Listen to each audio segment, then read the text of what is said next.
一个名叫 Lori 的女人最近不断对着镜头，用一种近乎恳求的语气告诉她的观众，请你们立刻做好准备，家里至少要囤上2周的水和食物，因为在不久的将来，你们将亲眼见证一段会被写进历史的时刻。他甚至反复暗示，一场长达24小时的紧急广播随时可能被开启。这听起来像不像那种吓唬人的标题党？可问题是，当你把他说的话和今年这半年真实发生在天上的事情摆在一起看，你会忽然背脊发凉，因为他们竟然对得上。先别急着下结论，我们今天不打算吓唬任何人，我们要做的是把散落在世界各个角落的线索一条一条捡起来，拼成一张完整的地图，然后让你自己去判断，这到底是又一场网络上的集体歇斯底里，还是真的有什么东西正在朝我们走来。我们会聊到这位 Lori 究竟是谁，她的预言到底说了什么，会聊到今年2月太阳突然发起的那场暴怒，会聊到1859年那个差点让整个世界断电的夜晚，还会聊到为什么偏偏是2周，为什么偏偏是这个夏天。全世界那么多预言家像是提前约好了一样，全都把手指指向了同一个方向。我们先从这位 Lori 说起，很多老朋友一听这个名字，心里大概已经有数了。他并不是那种披着黑袍在水晶球前故弄玄虚的算命先生，恰恰相反，他给人的第一印象是一个住在美国乡间，说话轻声细语，脸上总是挂着平静微笑的中年女子。他称自己是一位意识扬升的老师，一个能够接收更高维度讯息的通道。这几年，他在网络上聚集了几十万的追随者，这些人来自世界各地，他们相信 Lori 能够感知到一些普通人感知不到的东西，一种频率，一种正在悄悄改变整个人类的力量。要理解他这次的警告，你得先理解他眼中的世界长什么样子。在 Lori 的叙述里，人类并不是孤零零地飘在宇宙中的一颗蓝色小球，而是一场巨大意识实验的主角。他常说，我们每一个人其实都像一台收音机，身体是外壳，而真正的你是那段被播放出来的频率。他认为，过去这些年，地球正在经历一次前所未有的频率提升，一种他称之为扬升的过程。在他看来，你我最近这几年感受到的那种说不清的焦躁，那种时间好像越过越快的错觉，那种夜里莫名其妙的惊醒，都不是巧合，而是这场频率转换在你身体里留下的痕迹。听到这里，也许有人已经想关掉影片了，觉得这不过是又一套听起来很玄的心灵鸡汤。可有意思的地方就在这里， Lori 这一派人最特别的地方在于，他们并不把即将到来的变化描述成一场单纯的世界末日，他们反复强调的一个词叫做转变。在他们的语言里，接下来要发生的不是毁灭，而是一次跳跃，一次人类集体从一个频率切换到另一个更高频率的过程。而所有的混乱，所有的灾难，所有让人恐惧的景象，都只是这场切换过程中被甩出来的碎片而已。那么，这位一向强调爱与平静的老师，为什么会忽然改变语气，开始催促大家去囤水囤粮呢？这才是这次事件真正诡异的地方。按照他过去的风格，他应该是那个安抚大家不要恐慌的人才对。可是最近，他的讯息里多了一种前所未有的紧迫感。他说，他感受到接下来这段时间会有一个窗口被打开，一个他形容为前所未见的时刻。他说，这个时刻可能伴随着我们熟悉的一切系统短暂的失去运作。他没有把话说死，可是那个意思任何人都听得懂，那就是我们每天依赖的电、网络、通讯，这些看不见却无所不在的东西，可能会在某一刻突然安静下来。于是就有了那个2周的说法。他建议每一个听到这段话的人，准备好至少2周分量的饮用水，不需要冷藏就能吃的食物，一些基本的药品，还有最重要的，准备好你的心。他说，当那个时刻来临，最先崩溃的不会是超市的货架，而是人心。他甚至提到了那个24小时紧急广播的画面。他形容会有那么一段时间，全世界的注意力会被同一件事情牢牢抓住，所有人都会守在仅剩的讯号旁边，等待着什么。那个画面就是他口中所谓的你们将亲眼见证历史。好，关于这位女士的部分，我们先按下暂停。因为如果只是一个人的一面之词，那充其量只是个都市传说。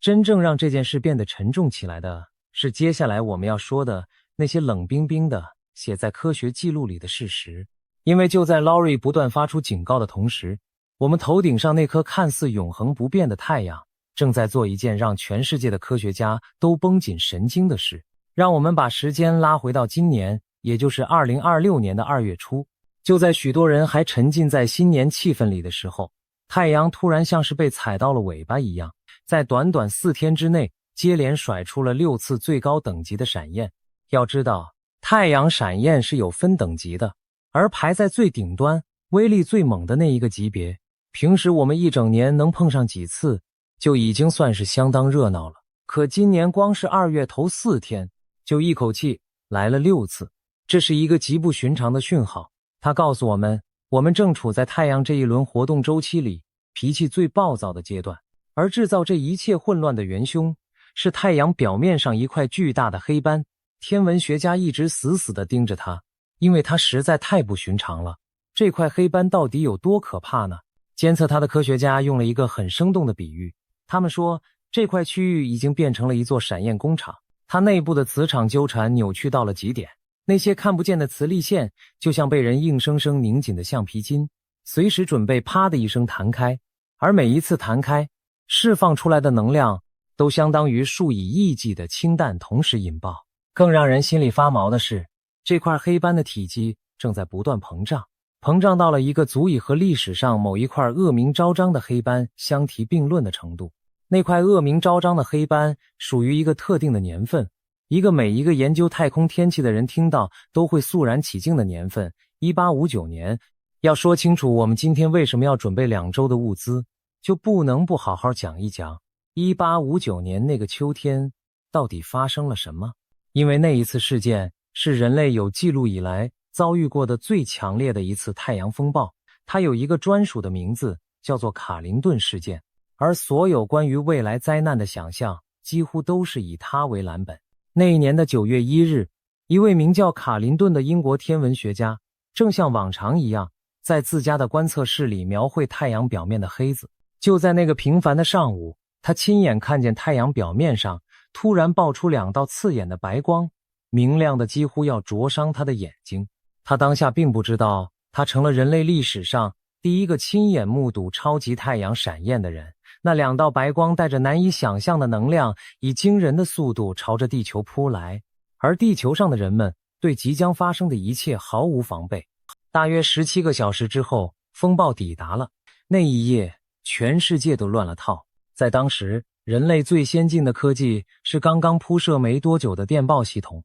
那是19世纪的网络，是人们引以为傲的通讯命脉。可就在那一夜，这条命脉彻底瘫痪了，电报线上窜出了火花，一些电报站甚至烧了起来。最诡异的是，有些电报员发现，就算他们把电源全部切断，那些电报机竟然还能继续运作，仿佛有一股看不见的力量接管了整套系统。这股力量就是太阳风暴在电线里感应出来的电流。而在天空上出现的景象更是让当时的人们目瞪口呆。原本只有在地球2极才看得到的极光，那一夜竟然一路南下，出现在了热带地区的上空。在加勒比海，在中美洲，人们抬头看见整片天空被染成血红与翠绿，亮得像是白昼一般。许多完全不知情的居民吓坏了，有人以为附近的城镇发生了大火，有人以为世界末日到了，纷纷跪地祈祷。而在美国的一些地方，据说金矿的矿工们被这片异光叫醒，还以为天亮了，爬起来准备开始一天的工作。这就是卡林顿事件，一场美到极致也恐怖到极致的天象。讲到这里，你可能会松一口气，觉得不过就是断了电报，烧了几个站，听起来也没那么可怕嘛。可问题恰恰就出在这里。1859年的人类，全世界加起来也没几条电线，断了顶多是通讯不便。可是今天的我们呢？请你花3秒钟环顾一下你此刻身处的世界，你手里的手机，墙上的插座，天上的卫星，银行里的数字，红绿灯，自来水厂的抽水马达，医院里维持生命的仪器，超市冷藏柜里的每一块肉，这一切的一切全都建立在一张看不见的电网之上。我们比人类历史上任何一个时代都更加依赖电，也因此比任何一个时代都更加脆弱。你可能会觉得卡林顿事件都是100多年前的老黄历了，这种等级的超级风暴大概要几百年才会轮到一次吧，我们这辈子多半是碰不上的。可事实恰恰要让人倒抽一口凉气，就在离我们并不遥远的2012年，太阳曾经喷发出一次威力足以和卡林顿事件并驾齐驱的超级风暴。那一大团携带着毁灭性能量的太阳物质，以每秒钟上千公里的惊人速度，狠狠地冲进了茫茫太空。而人类这一次之所以能够安然无恙，说出来你可能不信，纯粹只是因为运气好，因为那团风暴喷发的方向刚刚好和我们的地球擦身而过。事后有科学家仔细地推算过，如果那一次爆发的时间再往前挪那么短短的1个星期，让地球正好转到那个被正面命中的位置上，那么今天我们所熟悉的这整个现代世界恐怕早就是另外一副天翻地覆的模样了。你听清楚了吗？我们和一场足以让文明倒退几十年的灾难之间，当时仅仅只隔着1个星期的距离，而身在其中的我们却几乎浑然不觉。这个真实发生过却很少有人提起的故事，其实一直在悄悄地提醒我们，超级太阳风暴从来就不是什么遥不可及的神话，它更像是一把静静悬在全人类头顶上的利剑。我们唯一不知道的只是那根系着剑的细线究竟会在哪一天悄然断裂。如果你觉得这一切都还停留在假设的层面，那么历史其实已经给我们上演过一次，虽然规模小得多，却真实不虚的预演。时间回到1989年的3月，一场并不算顶级的太阳风暴扑向了地球，它的能量最终灌进了加拿大魁北克省的电网，结果在短短不到2分钟的时间里，整个魁北克省的电力系统就像骨牌一样轰然崩溃，将近600万人在那个依然寒冷的3月夜里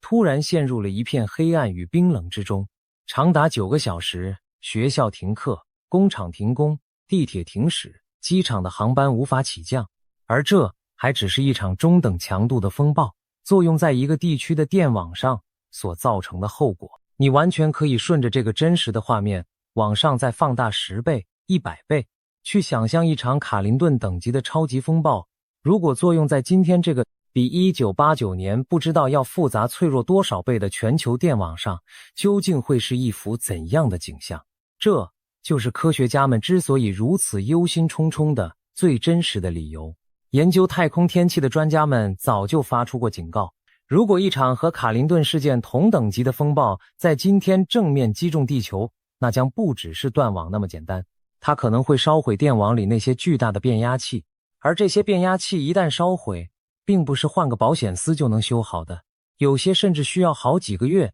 才能重新制造和安装。专家估算，一场全面的超级风暴理论上足以让全球的网络和电力瘫痪长达数周之久。你听出来了吗？数周，这个数字是不是和某个人反复叮咛的2周隐隐约约地重叠在了一起？让我们把这个瘫痪数周的画面再往深处具体地想象下去。停电的第一天或许还带着一点刺激的冒险意味，大家新奇地点起蜡烛，翻出尘封已久的手电筒，仿佛在过一个特别的夜晚。可是等到了第2天、第3天，真正的麻烦才会一个接一个地浮出水面。首先断掉的往往是水。很多住在城市高楼里的人并不知道，我们家里哗哗流出的自来水其实是靠着大楼底下的抽水马达一层一层硬生生打上来的。电一停，用不了多久，水龙头就会连半滴水都挤不出来。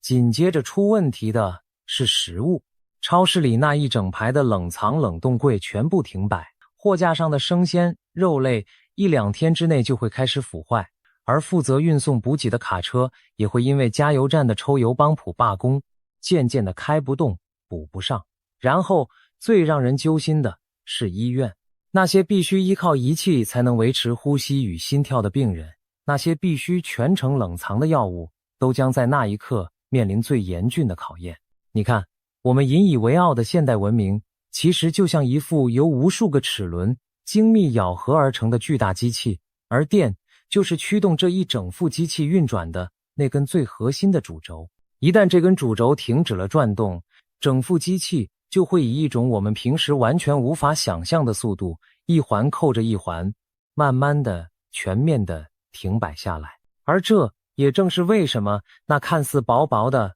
不起眼的2周储备，在真正的关键时刻会显得如此的珍贵，如此的重要。现在你大概能明白为什么我们一开始说把 Lori 的话和真实的科学摆在一起会让人背脊发凉了。一边是一位声称能感知频率的女子，急切地要大家准备2周的物资，等待一场紧急广播。另一边是太阳表面一块正在膨胀，堪比1859年的巨大黑斑，以及科学家口中那句一场超级风暴足以让文明停摆数周。这2条看似毫不相干的线索，在2026年的这个夏天诡异地缠绕在了一起。但真正让这件事变得扑朔迷离的还不只是太阳，因为当我们把目光从天文台移开，投向世界各地那些形形色色的预言者时，我们发现了一件更让人不安的事，那就是他们几乎全都在说着同一年，就好像有无数条来自不同源头的河流，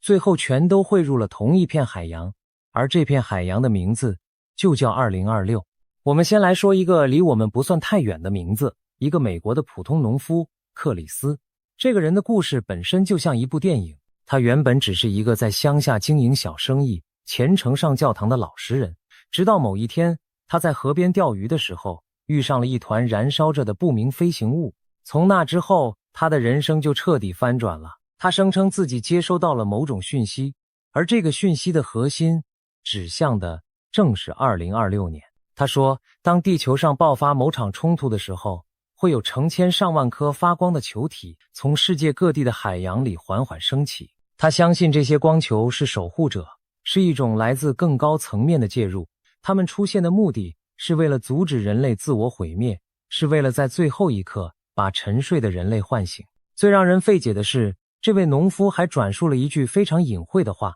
说这场景象降临的时机会是当狮子座最亮的那颗星在狮身人面像的注视下转为红色的时候。这句话当年连他自己都听不懂，直到一些研究星象的人替他解开了谜底。原来这说的是一种特定的天文现象，当那颗星辰低垂在地平线附近，它的光芒必须穿过厚厚的大气层才能抵达我们的眼睛，而大气会把蓝色的光散射掉，只留下红色。于是那颗星就会在特定的时刻变成一颗血红色的星。这是一种古老而神秘的天象语言，而它所指向的季节同样落在了2026。当然，说到预言，就绕不开那位家喻户晓的盲眼老婆婆龙婆。关于她的传说，我们的老观众早已耳熟能详，这里就不多赘述了。我们只需要知道，在后人整理出来的那些被归到她名下的预言里，2026年同样被涂上了浓重的阴影。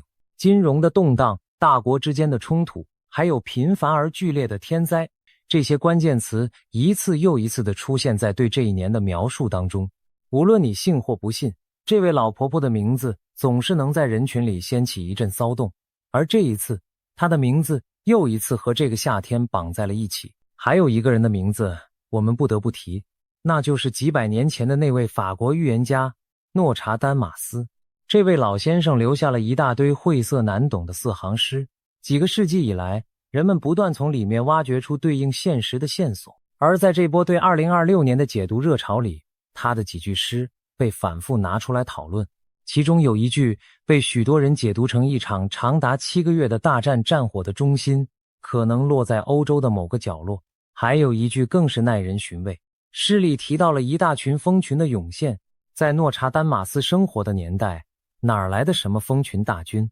可是今天再回头看这句话，有人不寒而栗，因为当代的战争，天空中确实出现了一种东西，成群结队，密密麻麻发出嗡嗡的声响，那就是无人机。一句几百年前的诗，竟像是精准地描述了现代战场的画面。而诺查丹马斯的信徒们之所以如此笃定地把矛头指向2026，还有一个非常具体的天文依据，就在今年8月，一场横跨欧洲部分地区的日全食即将上演。这是那片土地上睽违了近30年才再度出现的壮丽天象。当白昼在正午突然转为黑夜，当太阳被一个黑色的圆盘缓缓吞没，只留下一圈幽幽的光晕，这种景象在古人眼中向来都是天降异兆的象征。你可以想象，当这场日全食真的降临，会有多少人把它和那些古老的预言联系在一起？会有多少人在那一刻抬头望向被遮蔽的太阳，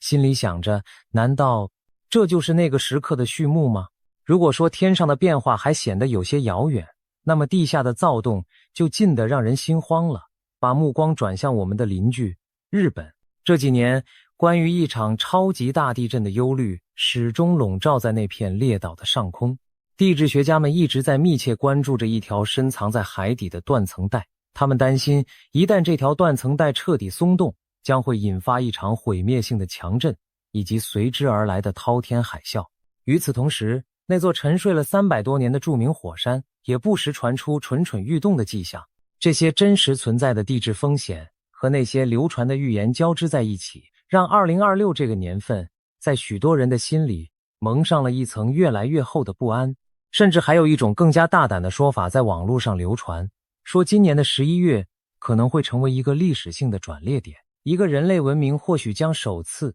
正式与某种地外文明相遇的时刻。这种说法听起来像是科幻小说，可是把它和前面那位农夫口中的光球和 Lori 口中那场让全世界屏息的紧急广播放在一起，你会发现它们指向的竟是一种惊人相似的画面，那就是在不久的将来，会有那么一刻，全人类的目光将被同一件事情牢牢吸引，所有人都会意识到，有些东西永远的改变了。好，现在让我们喘口气，把这些散落的碎片重新在脑海里排列一遍。一个强调意识扬升的女子，急切地要人们准备2周物资，并预告一场紧急广播。一颗正在膨胀的，堪比1859年的太阳黑斑，随时可能甩出让文明停摆数周的风暴。一位农夫口中即将从海洋升起的万千光球，一场8月即将降临欧洲的日全食，一条海底断层带的隐忧，还有无数把2026指认为关键之年的古老预言。这些线索来自科学，来自宗教，来自神秘学，来自完全不同的世界。它们原本毫不相干，此刻却像是被一只无形的手轻轻地拢在了一起。也许这一切真的只是巧合，人类的大脑天生就擅长在杂乱无章的讯息里寻找规律，我们太害怕混沌，所以总是忍不住把不相干的点连成线。这是一种可以理解的心理，也是我们必须时刻对自己保持警惕的地方。所以我想在这里非常诚实地对你说一句话，这些预言没有任何一条是注定会发生的铁律。预言的本质从来都不是命运的判决书，它更像是一面镜子，照见的是说预言的人以及听预言的人心里最深的恐惧与渴望。可是话说回来，就算我们把所有这些神神秘秘的东西全部剥离，只留下那颗真实膨胀着的太阳黑斑，只留下科学家那句冷静的警告，一个问题依然摆在我们面前，而且无法回避，那就是我们到底该不该为那个可能到来的2周做点什么。这就是我今天真正想和你好好聊的部分。因为在我看来，前面所有的预言，信或不信，其实都不那么重要。重要的是，它们像一记警钟，敲醒了一件我们平时刻意回避的事实，那就是我们所享受的这份现代文明的舒适，远比我们以为的要脆弱。而为这份脆弱准备一份薄薄的保险，这件事其实一点也不疯狂，甚至可以说是一种再理智不过的成熟。我们常常有一种错觉，觉得囤积物资、准备应急是那些活在深山里戴着锡箔纸帽子的怪人才会做的事。可事实上，你去翻一翻世界上任何一个国家，任何一个正经的政府单位发布的防灾手册，你都会看到几乎一模一样的建议。他们从来不是要你去恐慌，他们只是平静地告诉你，家里最好常备一定分量的水和食物，以应对地震、台风、停电这些随时可能发生的意外。在台湾这样一个地震与台风都是家常便饭的地方，这句话的分量我们每一个人都应该懂。所以你看 Lori 说的2周，剥掉那层神秘的外衣之后，其实和你我从小听到大的防灾教育是同一件事。那么如果我们真的决定替自己和家人准备这样一份保险，到底该准备些什么呢？我想用最朴实的方式和你一起把它捋一遍。排在第一位的永远是水。人可以好几天不吃东西，却撑不过几天没有水。一个成年人一天最基本的饮用和简单清洁大约需要3公升左右。你可以自己算一算，2周的量其实不算少，但也绝对是一个普通家庭储藏室装得下的数字。买一些桶装水放在角落，定期换新，这件事今天下午就能做。接着是食物，这里的重点不是要你买多好吃的，而是要买那些不需要冷藏、不需要复杂烹煮、放得够久的东西。罐头、干粮、泡面、饼干，还有一些能补充能量的坚果。想象一下，如果真的停电了，冰箱里的东西撑不了2天就会坏掉。那时候，这些安安静静躺在柜子里的干粮就是你的底气。顺带一提，别忘了开罐头的工具。还有，如果家里有婴儿、有老人、有宠物，他们的特殊需求更要提前想到。然后是那些平时不起眼，关键时刻却能救命的小东西。一只手电筒最好是那种用手摇或太阳能就能发电的，因为电池总有耗尽的一天。一台老式的收音机，这一点尤其重要。你有没有想过，如果网络和手机讯号全部中断，你要怎么知道外面的世界发生了什么？在那种时候，那条古老的无线电波可能就是你和整个世界之间唯一的一根线。这或许就是 Lori 口中那场紧急广播最真实也最不玄的一种模样。它不一定来自外星人，也不一定来自更高维度，它可能就是政府在断电之后透过无线电一遍又一遍向所有人传达的求生讯息。除此之外，一个小小的急救包，一些常备的药品，尤其是家人平时固定要吃的处方药，这些都要备足。还有一样是很多人会忽略的，那就是现金。我们早就习惯了手机一闭就能付款，可你有没有想过，一旦电力和网络瘫痪，所有的电子支付、银行提款机都会在瞬间变成一堆废铁。那时候，口袋里几张皱巴巴的钞票反而成了最硬的通货。这些准备加起来花不了多少钱，占不了多少空间，可他们能在最坏的情况下替你和家人换来最宝贵的东西，那就是从容。我知道，光是听到囤粮这2个字，有些人心里就会升起一种抗拒，觉得那是在散播恐慌，是在制造焦虑。可是请你换一个角度想想，一个母亲在孩子出门远行之前，往他的行李箱里默默塞进几件厚衣服和一盒常备药，这是恐慌吗？不是，这是爱。一个家庭替自己的房子买了一份保险，这是因为他们天天盼着房子出事吗？当然不是，这是一种深思熟虑之后的安心。为家人准备好应急的物资，其实和这些事情在本质上是一模一样的。它的出发点从来就不是恐惧，而是一份沉甸甸的责任，一份想要在任何情况下都能护住身边人的温柔。当你是抱着这样的心情去做准备的时候，你会发现，那个过程本身非但不会让你更加焦虑，反而会给你一种踏踏实实的能够掌控自己生活的力量。我特别想强调从容这2个字，因为 Lori 在她的讯息里反复提到的一句话，我觉得说得非常对。她说，当那个时刻来临，最先崩溃的往往不是物资，而是人心。你去回想一下，每一次台风来袭前，超市货架被抢购一空的画面，每一次一有风吹草动，加油站就大排长龙的景象。真正可怕的从来不是灾难本身，而是人在恐慌之下失去理智的那种疯狂。而对抗这种疯狂最好的武器，恰恰就是提前准备。当别人在超市里为了最后一箱泡面争得面红耳赤的时候，一个早已备好物资的人可以安安静静地待在家里，守着家人，守着那份来之不易的平静。你看，准备物资这件事，表面上是在对抗灾难，骨子里其实是在对抗恐惧。聊完了实实在在的准备，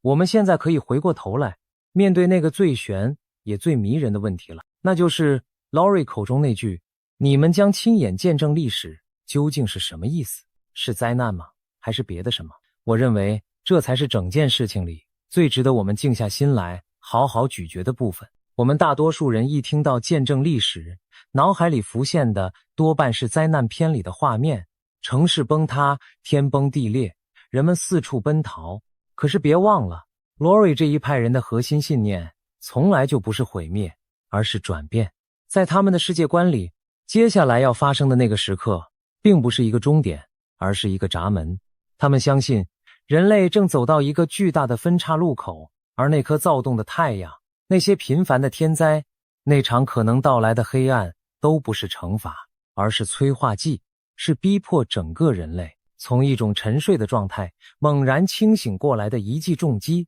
你有没有想过一种可能，如果真的有那么一天，全世界的电、网络、通讯同时陷入了沉默，那会是一幅什么样的景象？没有了荧幕的蓝光，没有了永无止境的推波通知，没有了那些让我们焦虑、让我们比较、让我们无法停止滑动的东西。那一刻，你会被迫抬起头，看见身边真实的人，你会被迫走出家门，和你的邻居、你的家人重新学会用眼睛、用声音去交流。也许那才是 Lori 真正想说的，见证历史不是见证一场毁灭，而是见证一次久违的人与人之间重新连结的时刻。这种把灾难看成蜕变的视角，其实在人类古老的智慧里并不陌生。你去翻一翻，几乎每一个古老文明的神话都藏着一个相似的桥段，那就是在世界迎来新生之前，总要先经历一场涤荡一切的滔天洪水，一场焚烧殆尽的漫天烈火，或是一段伸手不见五指的漫长黑夜。我们的祖先似乎很早就参透了一个道理，那就是真正深刻的改变往往不是在舒适与安逸之中发生的，而是在崩塌与失去之后才艰难的诞生。一颗种子必须先在黑暗的泥土里胀破自己坚硬的外壳，才能长出第一片嫩芽。一只蝴蝶也必须先在那密不透风的茧里经历一场痛苦的自我瓦解，才能换来破茧而出、展翅高飞的那一刻。Lori 所描述的那场转变，用的其实就是这同一套古老的语言。他想告诉他的追随者的是，你此刻所感受到的一切动荡、一切不安、一切脚下土地的摇晃，也许都不是这个世界要抛弃你的讯号，而恰恰是一个全新的你正在旧的躯壳里奋力破土而出的阵痛。你当然可以完全不相信这套说法，可是不得不承认，在这样一个令人焦虑的时代，它至少为那些惶恐不安的心提供了一个可以喘息、可以盼望的出口。当然，我必须非常公道地说，人类历史上这样的世界末日预言早就不是第一次了。从遥远的古代到我们亲身经历过的那些被反复炒作的末日之年，一次又一次，那些信誓旦旦的日子来了又走，太阳照常升起，生活照常继续。这是一个我们绝对不能忘记的事实。每一个声称掌握了未来钥匙的人，最终几乎都被时间证明了他的局限。所以对于 Lori， 对于所有这些预言，我们最健康的态度永远是带着一份温柔的怀疑。我们可以听，可以思考，可以从中汲取那份对生命脆弱的敬畏，但我们绝不该让恐惧主宰了我们的生活。可是这里有一个非常微妙的地方，就算过去所有的末日预言都落空了，这件事也丝毫不能证明未来就一定安然无恙。这在逻辑上是两码子事。太阳并不在乎人类过去有多少次错误的预言，那颗膨胀的黑斑该爆发的时候，它一样会爆发。所以真正成熟的智慧不是在盲目相信和彻底嘲笑这两个极端之间选择一个站队，而是在中间找到那条细细的钢索，一边用理智去分辨哪些是哗众取宠的恐慌，另一边用行动去做好那些无论如何都不会白费的准备。其实如果你把这些预言者的话反复听上几遍，你会发现他们最想传递的往往并不是那个具体的灾难本身，而是一种提醒。他们像是站在时代的路口，声嘶力竭地朝着埋头赶路的人群喊话：喂，抬起头来看看啊！你有多久没有认真看过天上的星星了？你有多久没有好好抱一抱你身边的人了？你把你这一生都活成了什么样子？从这个角度看，这些关于末日的预言反而成了一种关于当下的哲学。它提醒我们，正因为明天充满了不确定，今天的每一分每一秒才显得如此珍贵。Lori 有一段话，我想在这里分享给你。他说，真正的准备从来不只是往柜子里塞满罐头和水，真正的准备是准备好你的内心，让它在风暴来临的时候依然能保持平静。他认为，当外在的世界陷入混乱，一个内心安定的人本身就会成为周围人的一座灯塔。这句话，我觉得无论你信不信那些预言，都值得挂在心上。因为人生本来就充满了各式各样的风暴，有的来自天灾，有的来自我们自己的生活，亲人的离去，关系的破裂，突如其来的变故。而那份能够在风暴中心依然稳稳站立的内心力量，才是我们这一生真正需要储备的物资。说到这里，我想带你再往深处走一点，去聊一聊那颗太阳和我们人类之间那段古老得超乎想象的关系。你有没有发现一件事？几乎在世界上每一个古老的文明里，太阳都被供奉在神的位置。从古埃及到古中国，从美洲的丛林到两河流域，我们的祖先不约而同地把最崇高的敬意献给了天上那颗炽热的火球。他们或许没有我们今天的科学仪器，可他们凭着世世代代的观察，早就隐隐约约地感觉到这颗太阳的一举一动，牵动着地上万物的生死枯荣。而如今，当科学家告诉我们，太阳的活动确实会影响地球的磁场，甚至可能微妙地牵动着地球上的气候与生命时，你不得不佩服古人的直觉，有时竟是如此精准。其实，早在上个世纪，就有一位俄国的科学家，毕生都在研究一件在当时看来相当离经叛道的事。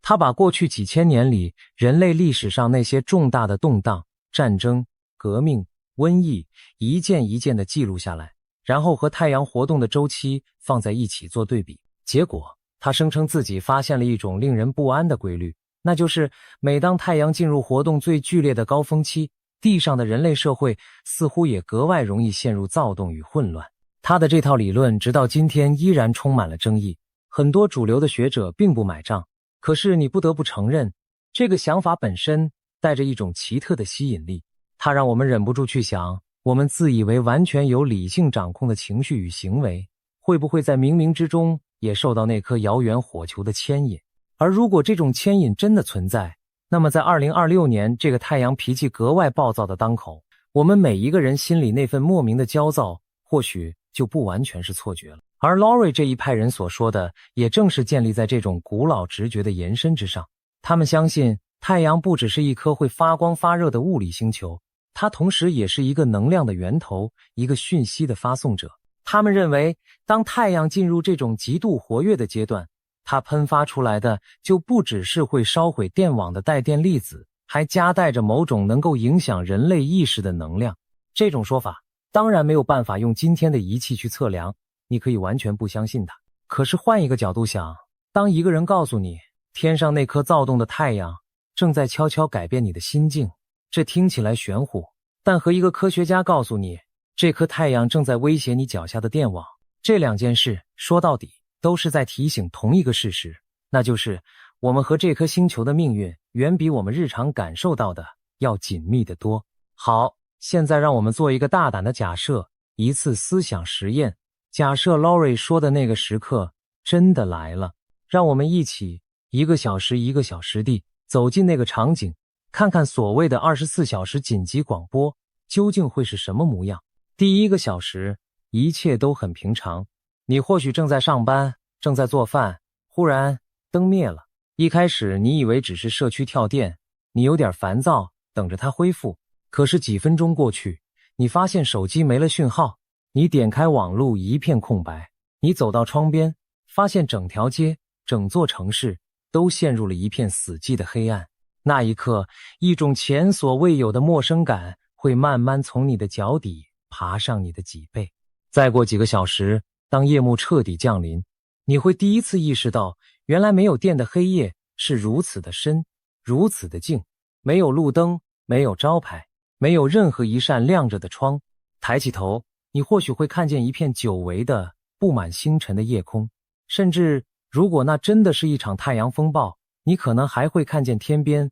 泛起一层诡异而美丽的红光。就在这时，你想起了柜子深处那台老旧的收音机，你把它打开，在一片沙沙的杂讯里，你努力搜寻着，终于一个微弱的反复播报的人声钻进了你的耳朵。那是政府的紧急广播，它平静地告诉所有人发生了什么。该去哪里，该怎么做。在那个瞬间，那台不起眼的收音机里传出的声音，就是你和整个文明世界之间唯一的期待。你看，这或许就是那场紧急广播最真实的模样。它并不神秘，可它的分量却重得足以让你铭记一生。在这样的一天一夜里，那些平时被我们视为理所当然的东西，会忽然变得无比珍贵。一杯干净的水，一顿热乎的饭，一支能照亮黑暗的蜡烛，还有身边那个愿意陪你一起安静度过这段漫长黑夜的人，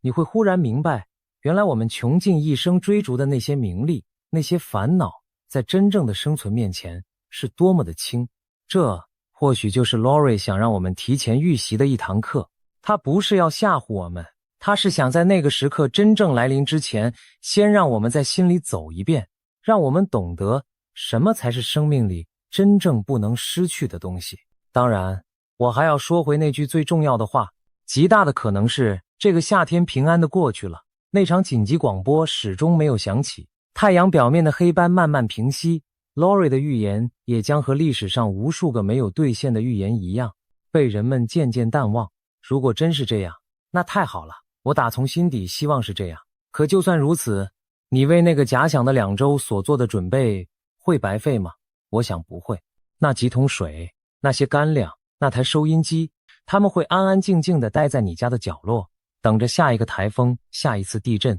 下一场突如其来的意外。他们是你对这个充满不确定的世界交出的一份温柔的答卷。你为最坏的情况做了准备，然后坦然地去期待最好的结果。这本就是一个成熟的人面对命运时最该有的姿态。我们再回到最开始那个让人不安的问题，为什么在2026年的这个当口，会有这么多来自不同角落的声音，像是提前串通好了一样，全都指向同一个方向？有一种解释，或许听起来不那么浪漫，但很值得我们深思，那就是人类对于末日的想象从来都不是凭空产生的，它总是诚实地映照出我们所身处的这个时代内心深处的集体焦虑。你回头看看这几年全世界经历了什么？一场席卷全球的瘟疫，让我们第一次真切地尝到那个看似坚不可摧的日常可以在一夜之间停摆。此起彼伏的冲突与战火让和平变得不再理所当然。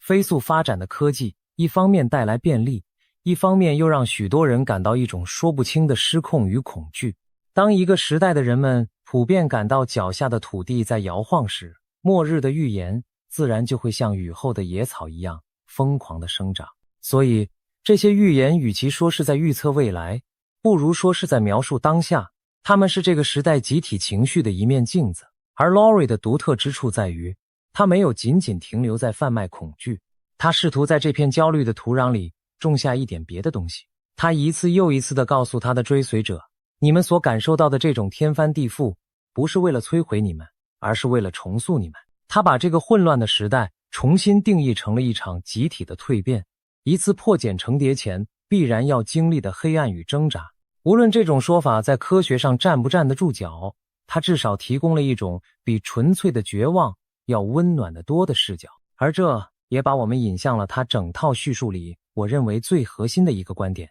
Lori 相信，那场真正重要的紧急广播最终并不会来自任何一台收音机，也不会来自天空中的任何一颗光球。他认为，那场广播会在每一个人的内心深处响起。他说的那个频率的转换，那次意识的扬升，说到底是一件极其私密、极其个人的事。它不会因为你囤了多少物资而改变，也不会因为世界是否真的断电而发生。它只关乎，当这一切的喧嚣与恐惧袭来时，你选择成为一个什么样的人？你是选择在黑暗中加入那场为了最后一箱物资的哄抢，还是选择成为那个在黑暗中为邻居点亮一根蜡烛的人？你看，绕了这么一大圈，从躁动的太阳到古老的预言，从堆满罐头的储藏室到那场想象中的紧急广播，我们最终还是绕回到了我们自己身上。这或许才是所有这些预言褪去了那层惊悚的外衣之后，真正想要留给我们的礼物。它不是要我们活在对明天的恐惧里，而是要我们重新审视今天。它不是要我们把家里变成一个堡垒，而是要我们把内心锻造得足够强大。我想，这也是为什么我愿意花这么长的时间和你认认真真的把这件事从头到尾聊一遍，并不是因为我100%相信这个夏天真的会有什么惊天动地的大事发生，而是因为在探讨这些预言的过程中，我们被迫去思考了一些平时我们总是刻意逃避的关于生命、关于脆弱、关于什么才是真正重要的问题。而这些思考本身，无论那场紧急广播最终有没有响起，都已经是一种收获。所以回到最开始那个问题，我们到底要不要做好准备？我的答案是要。准备好那2周的水和食物，准备好那台老旧的收音机，准备好那份无论如何都不会白费的从容。但更重要的是，准备好你的心，去爱你身边的人，趁着现在还来得及，去看看窗外的天空，趁着它还如此安宁，去把每一个平凡的今天都活得像是最后一天那样郑重而深情。因为说到底，真正的历史从来都不是在某一场惊天动地的灾难里被写成的，而是在我们每一个人如何度过这平凡一生的每一个微小的选择里，被悄悄地一笔一划地刻了下来。你有没有过这样一种感觉，就是当一件事只有一个人说的时候，你可以当作笑话听听，转头就忘了。可是当第2个人说，第3个人也说，第4个人从地球的另一端用你完全听不懂的语言，翻着一本几百年前的老书，竟然也说出几乎一模一样的话的时候，你后背那股凉意是压也压不住的。今天我们就要把这几股凉意一条一条摊在你面前。我先把话说在前头，这支影片不是要你恐慌，恰恰相反，看到最后你会明白，真正可怕的从来不是预言本身，而是我们面对它的态度。但在那之前，我们得先有足够的勇气，把这些被反复验证的警告认认真真的看一遍。在正式开始之前，我想先说明一件事，预言这个东西自古以来就充满争议，有人深信不疑，有人嗤之以鼻，这都很正常。我做这支影片并不是要你全盘接受任何一个预言家的说法，更不是要你陷入恐慌，整天提心吊胆。我想做的只是把这些散落在世界各地来自不同源头的声音第一次完整地并排地摆在你面前，让你自己去看，去判断。因为我相信，当你看完这些彼此独立却又惊人一致的警告之后，你心里自然会有一杆秤。好，那我们就从离我们最近也最容易被忽略的我们中国人自己的智慧讲起。中国人记时间用的是天干地支，这套系统从商朝的甲骨文一路用到今天，是全人类历史上最悠久从没中断过的记日方式。你别小看这60个字的循环，它其实是老祖宗把天文、历法和历史搅在一起，攒了几千年的一个时空模型。而在这个模型里，有一个年份的组合，被历代的命理师、道士还有民间的高人反复的圈出来，画上红线，标注成4个字：赤马红羊。什么叫赤马红羊？简单说，2026年是丙午年，天干的丙属火，地支的午是马，火又主红，所以这一年就是不折不扣的赤马，一匹火红的马。紧接着2027年是丁未年，未是羊，合在一起就是传说中60年才轮一次的赤马红羊节。这4个字背后藏着一个让人不寒而栗的规律。早在北宋，有位道士叫张继先，他就观察到一件怪事，每逢午年或者丁未年，天底下总爱出大乱子，不是天灾就是人祸。到了南宋，有个叫柴望的人，干脆把这件事认认真真的考据了一遍，写成一本书，叫做《丙丁归鉴》。他翻遍了从秦朝开始1200多年的史料，结果吓了一跳，光是在这2种年份里，中国就一共爆发了21次改朝换代等级的大灾变。你听听这些灾变都是什么？西周亡国是在这种年份，北宋灭亡，靖康之耻，徽钦2帝被掳北上，也是在这种年份。汉高祖刘邦驾崩，吕后开始专权乱政，还是这种年份。甚至连武则天进宫，那场改变整个唐朝命运的风暴的起点，也落在赤马红羊年上。这已经够悬了，可更让人坐不住的是离我们最近的这几次。上个世纪有2个赤马红羊年，第一个是1907年的洪阳年，那一年发生了黄冈起义，徐锡麟、秋瑾这些名字背后，正是推翻一个旧王朝的第一声枪响。中华民国的雏形从那一年开始悄悄成型，而再下一个赤马之年，就是整整60年后，1966年。1966年发生了什么？相信不用我多说。那一年，文化大革命正式拉开序幕，一场长达10年的浩劫席卷整个中国，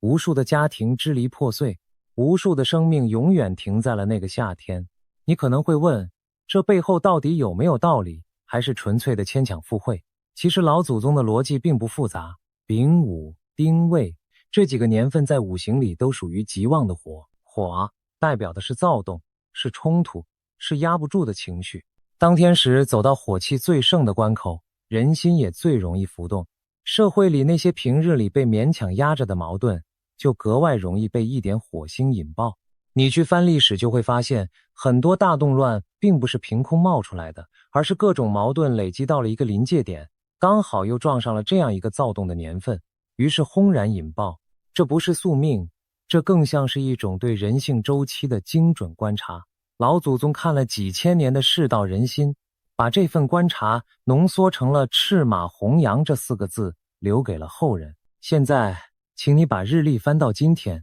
又是整整一个甲子，60年的轮回。下一个赤马之年，分秒不差地就是我们正在经历的2026年。所以你现在能理解为什么这4个字在华人世界里突然又被翻了出来，被反复的讨论。历史不会简单的重复，但它常常压着同样的韵脚。老祖宗用60个字织了一张网，网了几千年的兴衰治乱，而这张网的一个结恰好就打在了我们头上。而且你别以为指向2026年的只有赤马红阳这一条线，我们老祖宗留下的预言多得是，可奇就奇在他们竟然像商量好了一样，全都把目光对准了这同一年。唐朝有一首黄檗禅师诗，这位高僧推算当朝的国运，留下了一句刚到金蛇运已中。金蛇指的就是2025年那个蛇年，蛇年一过，按他的说法，下一年也就是2026年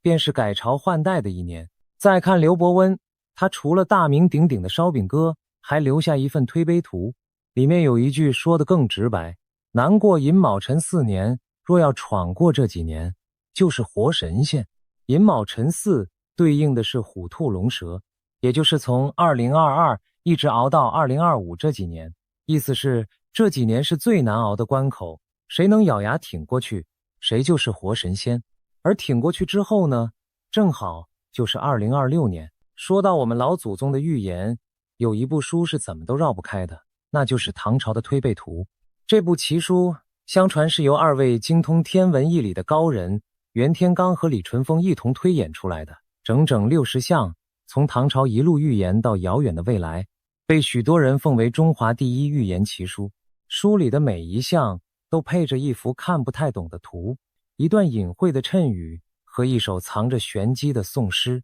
神奇的是，后人回过头去一一对照，发现里头武则天称帝、安史之乱、宋朝的建立、元朝的兴起、明清的更迭，竟然一个接着一个都被他不偏不倚地点到了。正因为前面那几十项被历史验证得如此精准，人们才会对他后面那几项，那些隐隐指向我们这个时代的图谶格外地在意。而不少研究者解读之后认为，推背图所描绘的正是在一场巨大的动荡与洗牌之后，世界终将迎来一个天下归一、太平大同的全新格局。你看，又是一场大乱，又是乱后的新生，这个调子是不是和前面那几份预言悄悄地合上了拍？你发现了吗？4份完全不同的古老预言，黄檗禅师诗、刘伯温推背图、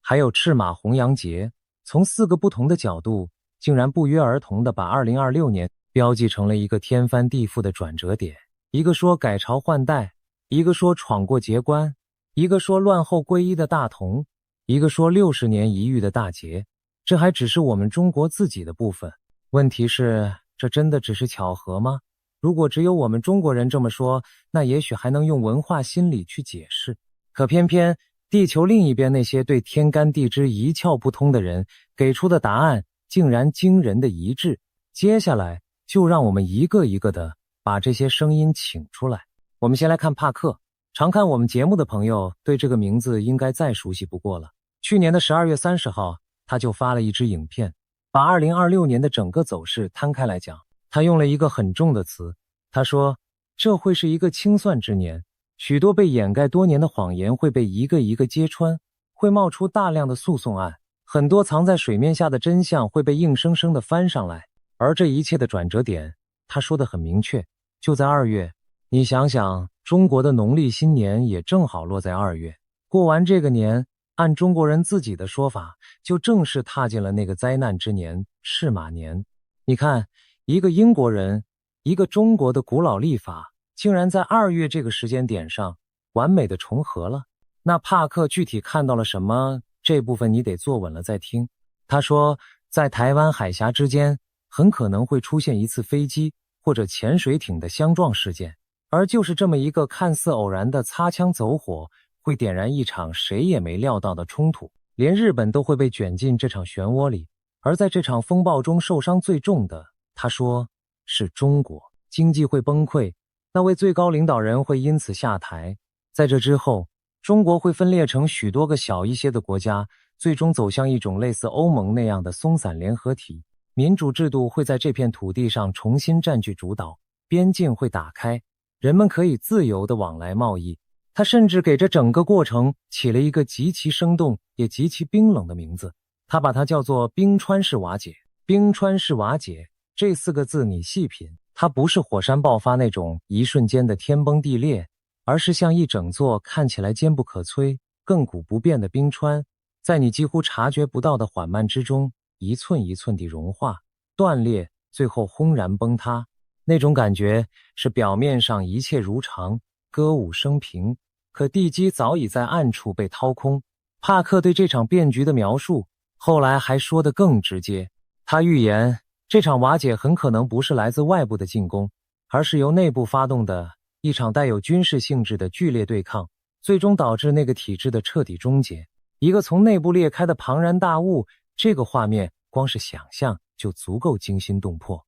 你也许会觉得，一个国家分裂，领导人下台，这些都是天大的事，离我们普通人很远。可帕克想说的，恰恰是这些大事背后是千千万万普通家庭的命运。一场经济的崩溃，意味着多少人的存款一夜蒸发，多少年轻人找不到工作，多少老人的养老钱化为乌有。一场由内部引发的剧烈动荡，意味着多少家庭要在不安和恐惧中度过。所以帕克反复强调，他讲这些绝不是幸灾乐祸，而是希望身处其中的人能早一点看清形势，早一点为自己和家人做好打算。预言的价值从来不在于满足我们的好奇心，而在于它能不能让我们在风暴来临之前多一分准备，多一分清醒。而最让人毛骨悚然的是，帕克这个人，他的预言准确率高得有点不正常。他成功预言过新冠疫情的爆发，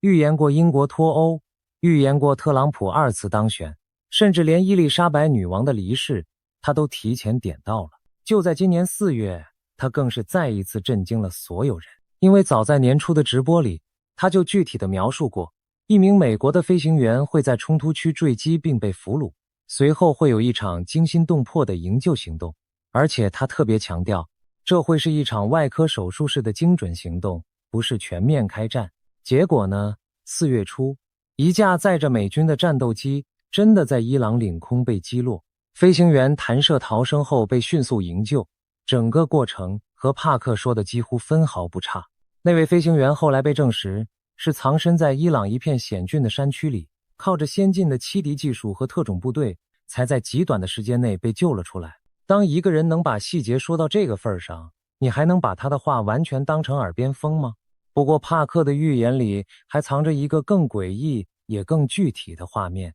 早在2015年，他就在自己的一本书里写过，未来会出现一团巨大的气体云，威胁整个国家，引发全球性的恐慌。他说这个画面和印度一种叫做纳迪叶的古老占卜高度吻合。那些有着几百年历史的叶片预言里，反复出现一个神秘的地名。由于年代太久远，当时根本没有现代的国名，他推断这团致命的气体云会从某片海域底下的海底火山喷发出来，顺着风从东北方向飘散，影响的范围极广，甚至可能波及到俄罗斯。一团从海底升起，无声无息却能放倒一整个国家的毒云，这个意象是不是隐隐让你想起了什么？而且巧的是，帕克并不是一个人在说。去年12月初，他还特地连线了一位住在加州的纳迪叶解读师，2个人对未来几年的判断几乎是不谋而合。在这些古老的叶片里，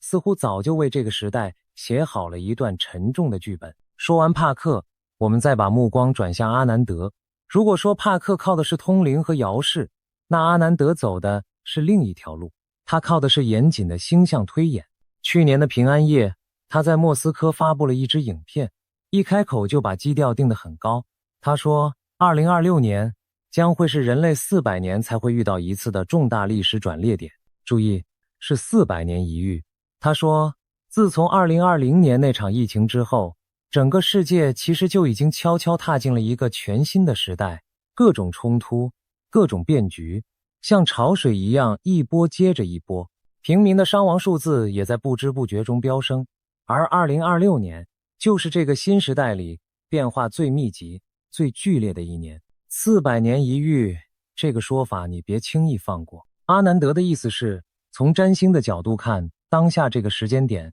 天上的某些行星正在回到他们400年前所在的位置，形成一种极其罕见的格局。400年前是什么概念？那是明朝即将走向终结，全球进入小冰河期，东西方都经历剧烈动荡的时代。如果历史真的存在某种以400年为周期的大节律，那我们现在恰好就站在又一个节律切换的门槛上。这不是某一个国家的小波动，而是整个人类文明可能要集体翻过一页的大转折。阿南德说，正因为如此，2026年的分量才足以和2020、2022这几个彻底改变了世界走向的年份相提并论。那他这400年一遇的转折焦点在哪里？他点了4个国家的名字，而排在最前面，被他形容伪将面临重大问题的正是中国。除了中国，还有菲律宾、北韩以及日本。针对中国，他讲得格外具体。他说要特别留意中国的西北和东北这2个地区。他提到，新疆那一带已经有10多年没有出现过大规模的紧张局势了。可是从他看到的星象结构来看，2026年中国的西北或者东北存在着发生重大安全事件的可能。他还提醒，朝鲜半岛是另一个高危区域，尤其是北韩。他说，一旦北韩出现重大变故，那股冲击波绝不会只停留在区域层面，而是会牵动整个自由世界的神经。你把阿南德点名的这几个地方连起来看，会发现它们其实连成了一条完整的火药引线。中国的西北、东北、朝鲜半岛、菲律宾，再加上日本，这几乎就是整个东亚与西太平洋最敏感的那一圈。任何一个点出了问题，都可能像骨牌一样，一张接一张的倒下去，最终波及到我们每一个生活在这片区域的人。而我们台湾恰恰就坐落在这条引线的正中央。所以当阿南德说中国将面临重大问题的时候，他谈的其实不只是中国，他谈的是整个东亚的命运，是我们所有人共同的未来。这也是为什么这些遥远的预言跟我们每一个人其实都息息相关。更关键的是，阿南德还给出了3个需要高度警惕的月份：4月、7月，还有11月。你回头看看，4月是不是正好就是那架战斗机被击落，中东局势骤然升级的那个月？这第一个时间点已经悄无声息地兑现了。那么接下来的7月和11月又会发生什么？阿南德说，他在研究2026年星象的时候，发现了一些极为特殊、极为罕见的天体组合。这些组合不仅指向重大的转折，更在某种程度上让他这个见惯了风浪的占星师都感到了一丝不安。无独有偶，还有另一位印度的占星师专门排了中国的国运星盘。他发现从2025年开始，木星就走进了一个象征战争内部动荡和敌对势力的宫位，而且还来回逆行，形成一种反复拉锯的态势，暗示着外交摇摆、军事冒险和经济压力会在这几年里同时加剧。一个英国的灵媒看到2月，一个印度的占星师圈出4月、7月、11月，另一位占星师排出中国国运的凶险星盘，而我们中国的老祖宗把整个2026年都标成了赤马红羊。这么多条完全独立的线索竟然交织在了同一张时间表上。可故事到这里还远远没完，我们得请出那位真正的重量级人物了。16世纪的法国预言家诺查丹马斯，这个名字几乎就是预言2个字的代名词。他成功预言过法国大革命，预言过希特勒的崛起。几百年来，他那些晦涩难懂的4行诗被一代又一代的研究者反复解读，而其中关于2026年的几句诗最近又被重新翻了出来，读完让人浑身发冷。他写道：当火星主宰星辰之路，人血将洒满圣殿。而紧接着的下一句更是直接点出了方向：3团火焰从东方升起，而西方则在寂静中失去光明。你听，3团火焰从东方升起，东方又是东方，从帕克的台海到阿南德的中国西北东北，到88万家的东方大战，再到诺查丹马斯这句500年前写下的东方3火，所有的箭头都死死地定在了同一个方位上。有研究者认为，这3团火焰象征的是全球权力重心的转移，这种转移未必完全以战争的形式呈现，也可能发生在科技、经济和制度的激烈竞争之中。而西方在寂静中失去光明，说的则是旧秩序的黯然退场。一个500年前的法国人用诗一样的语言描绘出的，竟然和那些古老的东方预言指向了同一幅图景。有人可能会质疑，诺查丹马斯那些4行诗写得那么模糊，怎么解读都行，这能算数吗？这个质疑很有道理，但你别忘了，正是这位写得模糊的法国人，几百年来被认为提前看到了法国大革命的血腥，看到了拿破仑的兴起，看到了希特勒这个名字背后的滔天恶行。1次2次也许是附会，可当他的诗在一个又一个重大的历史关头被验证之后，他关于2026年那句东方3火的警告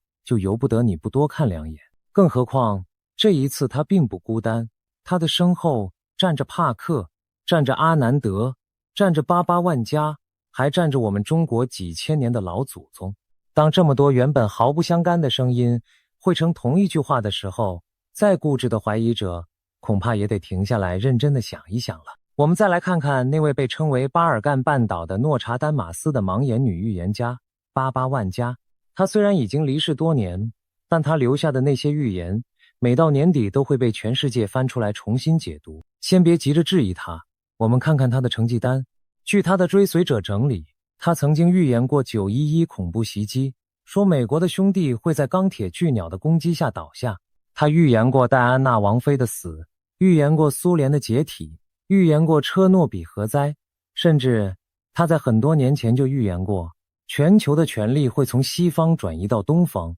中国会强势崛起。当这些一个一个应验之后，他对2026年的预言，你还敢轻易地当作无稽之谈吗？88万家说会有一场所谓的大战，而这场大战的起点，他说得很清楚，会从东方燃起。当美国、俄罗斯和中国因为台湾因为经济问题而正面碰撞的时候，那团火就会被点着。在他的版本里，亚洲会崛起，而中国会成为这场大棋局中最核心的那枚棋子。他的预言里还有2个画面格外骇人。第一个是大地的震怒，他说会有规模惊人的地震、火山爆发，以及各种极端的气候灾害袭击地球，受影响的陆地面积可能高达 7% 到 8%。你想想，地球表面接近1/10的土地同时陷入灾变，那是怎样一幅末日般的景象？第2个画面更是匪夷所思，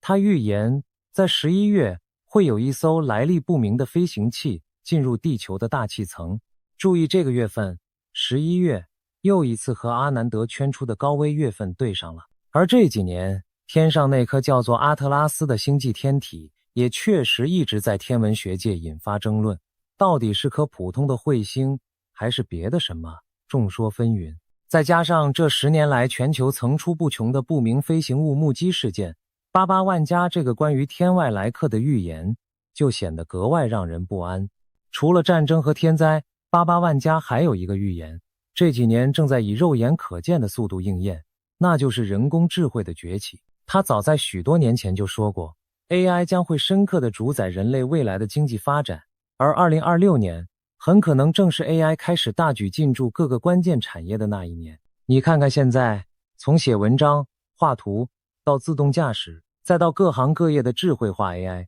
几乎在一夜之间闯进了我们生活的每一个角落。一个几十年前离世的盲眼老婆婆，怎么可能想象得到人工智慧这种东西？可她偏偏就说中了。当她的这一条条预言被现实一一兑现，你就很难再用单纯的巧合去解释她口中那场从东方燃起的大战了。不过88万家虽然把话讲得这么重，他也留了一句意味深长的话。他说，这场所谓的大战并不会是人类的终点，在他的预言里，这个世界真正的结束要等到非常非常遥远的未来。换句话说，2026年再怎么天翻地覆，那也只是一道坎，是一场巨变，而不是一切的句号。这个分寸你先记在心里，等会儿我们讲到最后会再回到这句话上。现在讲了这么多来自世界各地的预言，你可能会问，那为什么偏偏是中国？为什么这么多预言家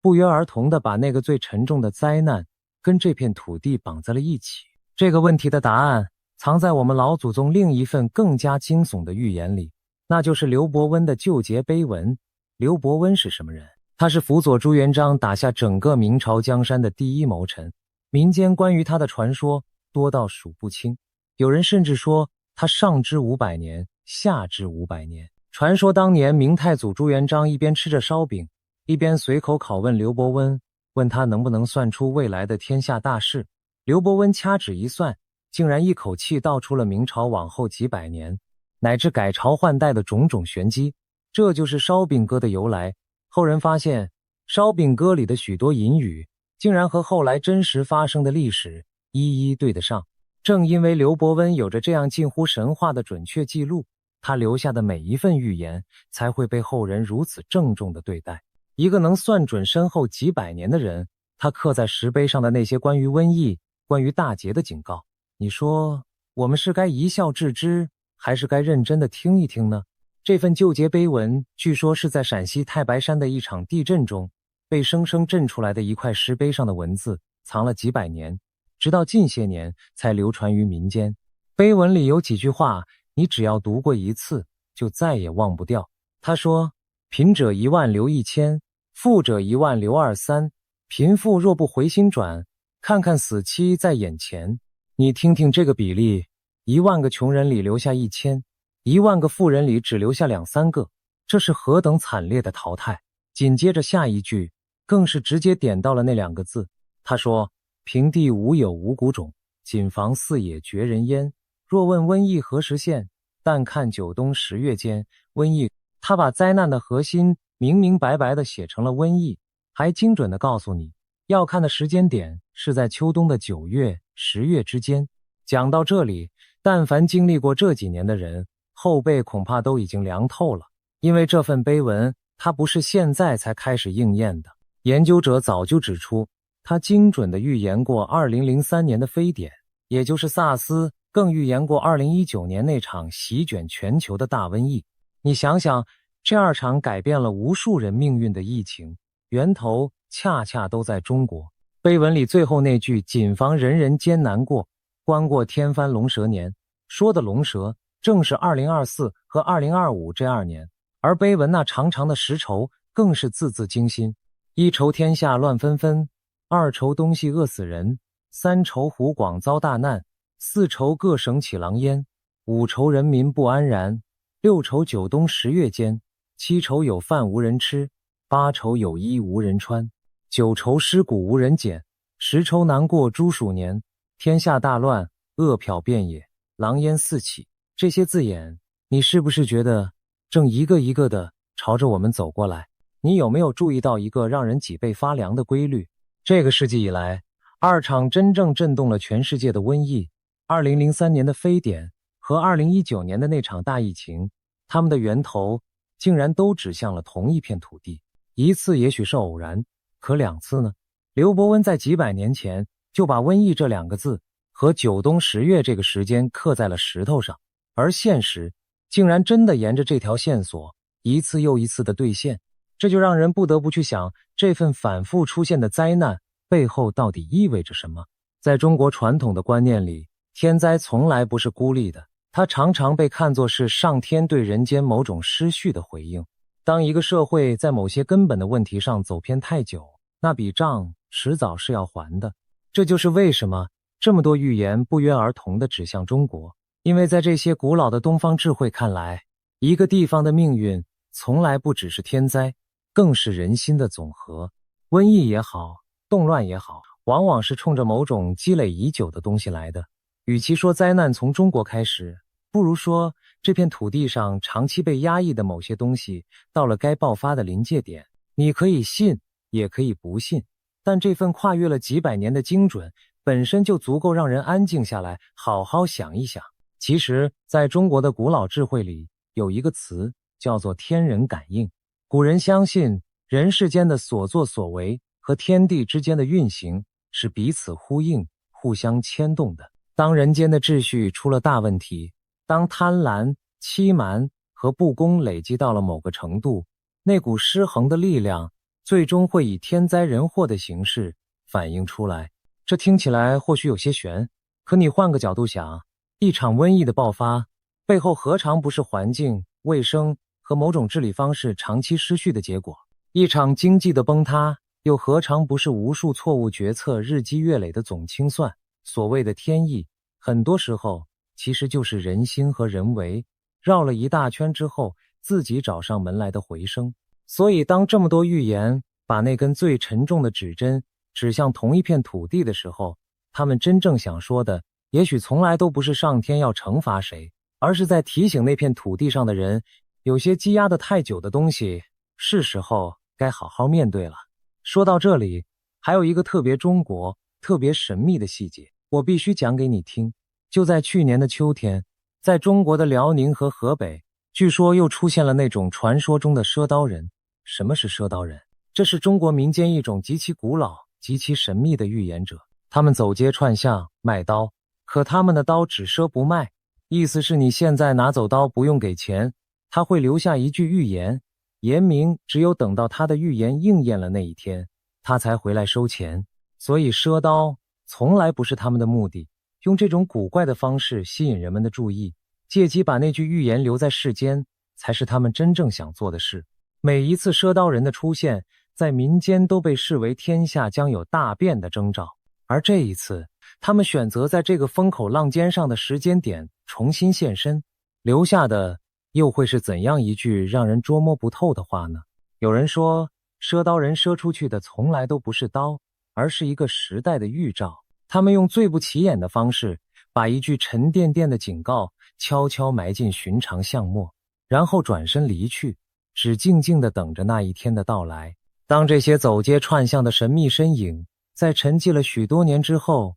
又一次出现在世人眼前，村里上了年纪的老人心里大多都门清，这恐怕不会是什么太平的兆头。从西方的灵媒，到印度的占星师，到欧洲盲眼的婆婆，再到我们中国民间这些行踪诡秘的赊刀人，你会发现一件很奇妙的事，这些人来自完全不同的文化，用着完全不同的方法，彼此之间隔着千山万水，根本不可能互相串通。可是他们在同一个时间望向了同一个方向。这种跨越了地域、跨越了文化，甚至跨越了几百上千年的共识，本身就是一件极不寻常的事。它就像不同的乐器，在各自的角落里奏出了同一个音符，而这个音符指向的正是我们脚下这片土地和我们正在经历的这个年份。好，讲完了所有这些虚无缥缈的预言，我知道你心里一定还憋着一个最关键的问题，这些不都是嘴上说说吗？有没有真的应验？那我们现在就把预言放到一边，回到冷冰冰的现实，看看我们正在经历的这个2026年到底长什么样子。我希望我接下来说的这些全都是假的。可惜，它们都是真实发生的。2026年的第1个月，元月3号的凌晨，美军突袭进入了委内瑞拉，把总统马杜罗连同他的妻子一起逮捕。紧接着，2月28号，一场谁都没预料到的美国和伊朗之间的冲突毫无预兆地爆发了。然后是4月，我们刚才反复提到的那架战斗机在伊朗上空被击落。短短几个月之内，全球陆陆续续爆发了7场新的武装冲突，波及40多个国家，连那些常年研究国际局势的专家都直呼看不懂，跟不上。你还记得帕克说的那个2月转折点吗？你还记得阿南德圈出的那个4月吗？他们正在一个一个的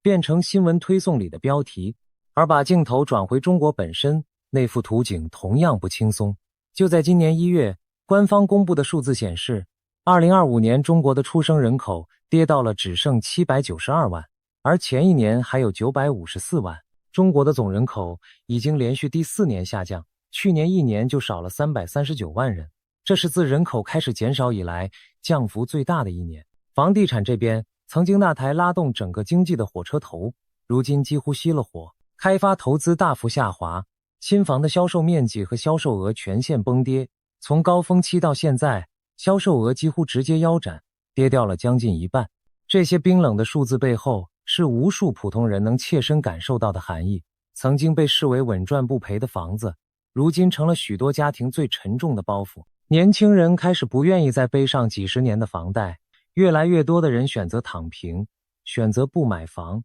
不结婚、不生孩子，消费也变得越来越谨慎，每一分钱都要花在刀刃上。曾经红火的商场店面，一间一间地关门。这种弥漫在整个社会里的对未来缺乏信心的情绪，其实比任何单一的经济数据都更值得警惕。因为一个社会真正的危机，往往不是从账面上开始的，而是从人心里的那股寒气开始的。而这股寒气，恰恰和所有预言里描绘的那种山雨欲来的压抑感严丝合缝地对上了。更让人不安的是，有一群专门研究中国宏观经济风险的学者发出警告，他们说，从2026年的1月开始，中国将面临7大危机同时交汇引爆的风险：资产泡沫破裂、产业链外逃、金融枯竭、人口老化、失业率高企、财政收入断崖、财富外流。这些东西，历史上一个大国同时撞上其中2、3项，就足以动摇根基。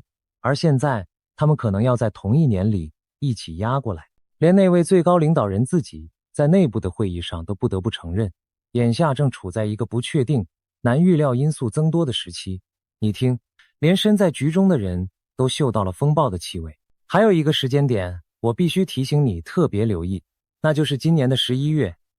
18到19号，亚太经合组织的领袖峰会将会在中国的深圳召开。这是中国第3次主办这场聚集了全球目光的盛会。你想想，阿南德圈出的高危月份里，有11月88万家预言的天外飞行器，也是在11月。而现在，全世界最有分量的一群领导人，又恰好要在11月齐聚在中国的土地上。一场万众瞩目的国际盛会，撞上多位预言家共同圈出的敏感时刻。这究竟是巧合，还是某种我们还看不懂的安排？没有人知道答案，但这个11月恐怕注定不会平静。与此同时，西方一些权威的经济预测也指出，2026年对中国而言，将是一个充满张力，甚至可能在某些问题上走向失控的年份。内忧与外患似乎正一步一步朝着同一个时间窗口汇聚。你有没有想过，我们现在所站的位置其实格外微妙。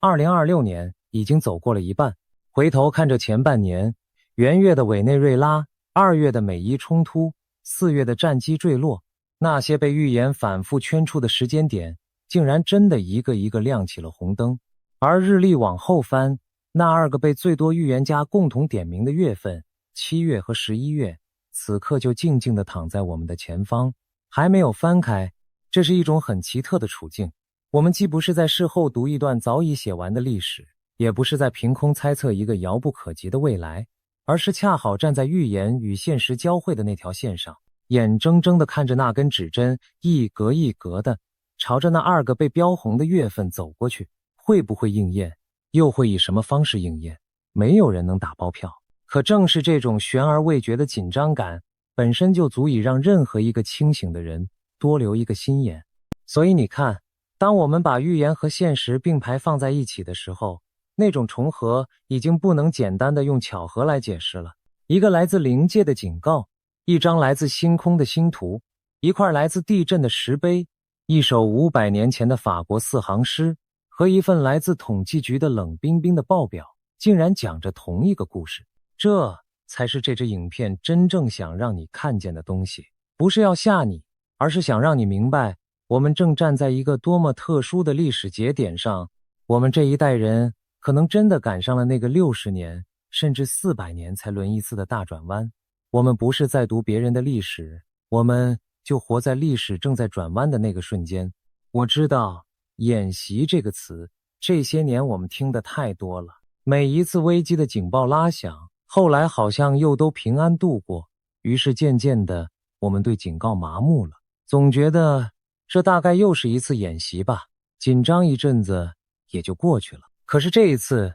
当这么多原本互不相干的预言，这么多正在发生的现实全都指向同一个方向的时候，我心里有一个声音越来越清晰，这一次恐怕真的不是演习。历史给我们的提醒已经够多了，赤马红羊的周期，刘伯温的石碑，帕克的清算之年，阿南德的400年转折，他们不是在跟我们开玩笑。一个聪明的人不会等到洪水淹到脚边才想起来要往高处走。可是讲到这里，如果你只记住了恐惧，那你就完全误会了这支影片的本意，也误会了这些预言家真正想说的话。还记得帕克吗？他这个人之所以这么受欢迎，恰恰不是因为他讲灾难，而是因为他每次讲完灾难总会给人留下一束光。他反复强调一句话，他说人类集体意识的力量强过核弹。他说未来不是一本写死的剧本，预言随时都可以被改写。如果每一个人都能在这个动荡的当口守住自己心里那一点善念，那么灾难的规模是可以被减轻的。真正的觉醒不是去指责外面的世界，不是把所有的错都推给某个领导人或者某个国家，而是回过头来为自己的言行负起责任，在每天的安静和自省里重新找回内心的方向。阿南德也是一样，他虽然圈出了那么多高危的月份，可他同时也说2026年很可能是医疗和科技领域突飞猛进的一年，人类会迎来好几项足以改写未来的突破。你看，黑暗和光明从来都是同时来临的。帕克甚至给出了一个更长远的时间表，他说2026到2029确实会是一段极度黑暗的时期，但这些灾难是为了把那些旧有的、腐朽的、邪恶的结构连根拔起，而熬过这段最冷的冬天。到了2030年，人类将会建立起一个全新的、建立在灵性连接之上的文明。在那个时候，科技不再是奴役人的工具，而是辅助我们向上的阶梯。他说2026年之后，人们会慢慢看到这个世界开始发生一些非常积极的变化，只不过在那之前，我们还得先走过一段崎岖的山路。我特别喜欢帕克的这个视角，他从来不认为灾难是世界的终点，相反，他把这些动荡看成是一场痛苦但必要的洗牌，就好像一片森林，偶尔需要一场大火，把那些枯朽的、遮天蔽日的老树烧掉，新的种子才有机会见到阳光，重新生长。旧的结构崩塌，往往不是为了毁灭，而是为了给新生腾出空间。如果2026年真的是这样一个剧烈的转折点，那么它撕开的也许正是一个全新时代的序幕。痛是真的痛，可痛过之后，等着我们的未必不是一个更干净、更明亮的世界。而最有意思的是，连那位以晦涩和黑暗著称的诺查丹马斯，在他浩如烟海的预言诗里，也藏着一首极其罕见的歌颂和平与希望的诗。诗里写道，天使般的人类子孙将统治我们，也守护着共同的和平。他为了和平而中途制止了战争，于是和平得以长久的延续。这几乎是诺查丹马斯所有预言里最温柔的一笔。他告诉我们，风暴的尽头不是永夜，而是一个重新被光照亮的清晨。这个愿景恰恰和我们推背图里所展望的那个美好未来遥遥呼应。还有88万家那句话，记得吗？他说，这不是世界的终点。刘伯温的碑文也一样，他写满了惨烈的灾难，可他的落脚点从来不是让你绝望，而是那4个字：回心转意。他一遍一遍地告诉你，行善之人得一见，只要肯回头，肯向善，这道劫是过得去的。其实那块太白山的石碑后半段写的全是劫后的曙光。他说，等大劫过去，会架桥迎来新的主人，会迎来一个上元甲子的新纪元。到那时候，人人哈哈笑，个个都平安。他甚至描绘了一幅夜不闭户、路不拾遗的太平景象。你看，老祖宗从来没有把话说死，他们把灾难写得惊心动魄，是为了让你警醒，可他们又把希望留在了最后，是为了让你知道，黑夜再长，天总会亮。这份慈悲藏在每一个古老预言的字里行间。而刘伯温那份推背图不也说了吗？难过寅卯辰4年，可只要闯过去了，等在后面的就是劫后余生的全新气象。你发现了吗？东方的、西方的、古代的、现代的，所有这些看似在吓唬人的预言，绕了一大圈，最后给出的解药竟然都是同一位，那就是人心向善，那就是别在恐惧里迷失自己。所以回到我们最开始的那个问题，当这么多声音同时响起，当这么多手指同时指向同一个方向，我们到底该怎么办？我的答案是，不必恐慌，但要清醒，看清楚我们所处的时代，看清楚那些正在发生的变化，然后把更多的注意力从那些你无力改变的宏大叙事上收回到你自己身上，照顾好你的家人，存好你的粮，守住你的善良，做一个在风浪里依然站得稳的人。历史的车轮从来不是一个普通人能拦下的，但你完全可以决定自己要以怎样的姿态去穿过这场风暴。一个内心安定的人本身就是乱世里的一盏灯。如果真要我给一点实际的建议，我想说3句话。第一，手里留一点余粮和现金，无论时代怎么变，家里有存粮，心里才不慌。第二，照顾好自己和家人的身体健康，是穿越任何乱世最硬的底气。第三，也是最重要的一点，守住你的善良，多帮一个人，多做一件好事。所有的古老预言绕了千百年，最后指向的都是同一句话，唯有行善方能保全。这不是迷信，这是无数先人用血泪换来的最朴素的生存智慧。风浪会来，也终会过去，而那个在风浪中始终没有丢掉善良和清醒的人，才是真正能笑到最后的人。我常常在想，这些预言之所以被一代又一代的人记住，传下来，也许并不是因为他们有多么准，而是因为他们在提醒我们一件最容易被遗忘的事，那就是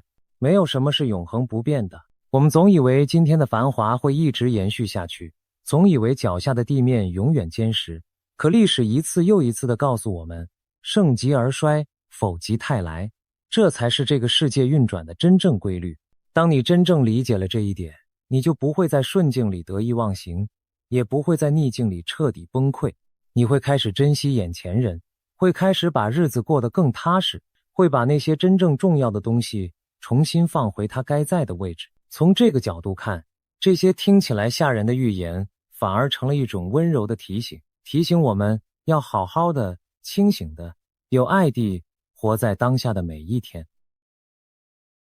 2025年10月7日，瑞典皇家科学院宣布了一个消息，3位物理学家克拉克、德沃雷特还有马蒂尼斯拿下了当年的诺贝尔物理奖。获奖的理由听起来很拗口，发现了电路中宏观尺度的量子穿碎与能量量子化，可是把它翻成白话，其实只有一句，他们亲手证明了一个大到你可以握在手心里的东西，竟然真的能像幽灵一样直接穿过挡在他面前的那道墙。你没有听错，在我们从小到大被教导的世界里，墙就是墙，门就是门，一个东西想到另一边去，要么绕过去，要么撞破它，绝对不可能凭空从墙里穿过去。可是在量子的世界里，这条铁律失效了，粒子可以不费吹灰之力直接出现在墙的另一侧。物理学家把这种现象叫做穿碎。过去人们以为这种穿墙术只会发生在小到看不见的微观粒子身上，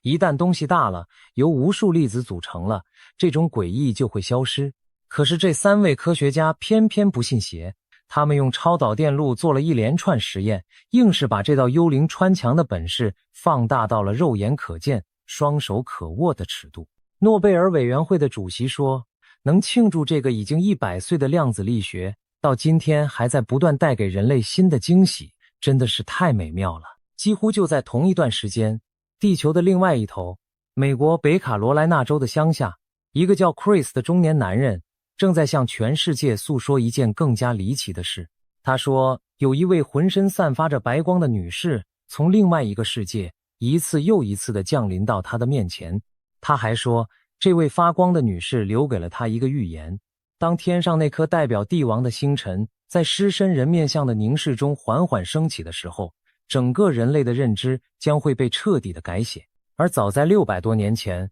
在中国陕西太白山的一面岩壁里，据说也藏着一块石碑，一块出自明朝开国军师刘伯温之手的石碑。传说这块碑文在一次地震中被震了出来，上面用古老的字句写下了一件和 Chris 所说几乎一模一样的事情。他说，在人类最后的那场大劫难里，会有千千万万的神佛脱下他们在天上的华服，下凡到人间，转生成你我身边一个最普通的凡人。一个是站在人类科学最前沿，刚刚摘下桂冠的诺贝尔物理奖，一个是活生生站在镜头前赌上自己名誉的亲历者，一个是尘封了600多年，被泥土和岩石封印的古老预言。这3条看起来八竿子打不着的线索，最后却像3支不同方向射来的箭，齐齐地定在了同一个让人脊背发凉的靶心上。神佛是不是真的都已经悄悄下凡来到人间，迎这一场大劫了？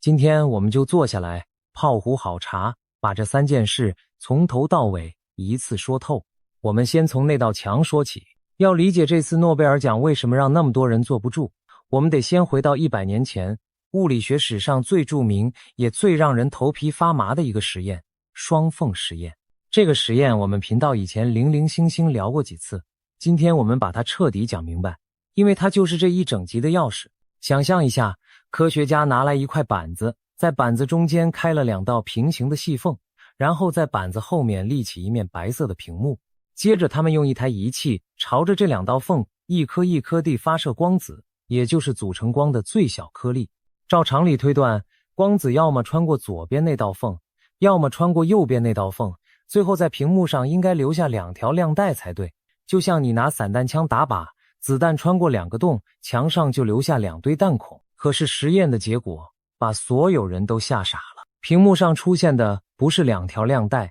而是一道又一道明暗相间的条纹。物理学家管它叫干涉条纹。什么叫干涉条纹？你可以想象一个平静的湖面，你同时丢下2颗石头，2圈水波会荡开，会交叠，波峰碰上波峰，水花就更高，波峰碰上波谷就互相抵消，变得平静。光出现这种条纹，说明光这时候不是一颗一颗的子弹，而是像水波一样同时穿过了2道缝，然后自己跟自己交叠干涉。问题来了，科学家明明是一颗一颗地发射光子的呀，一颗孤零零的光子，它是怎么做到同时穿过2道缝，再回过头来跟自己干涉的？难道一颗光子会分身术，会同时走2条路？更恐怖的还在后面。科学家不信邪，他们想看个究竟，于是在2道缝的旁边架上了摄影机，打算亲眼盯着看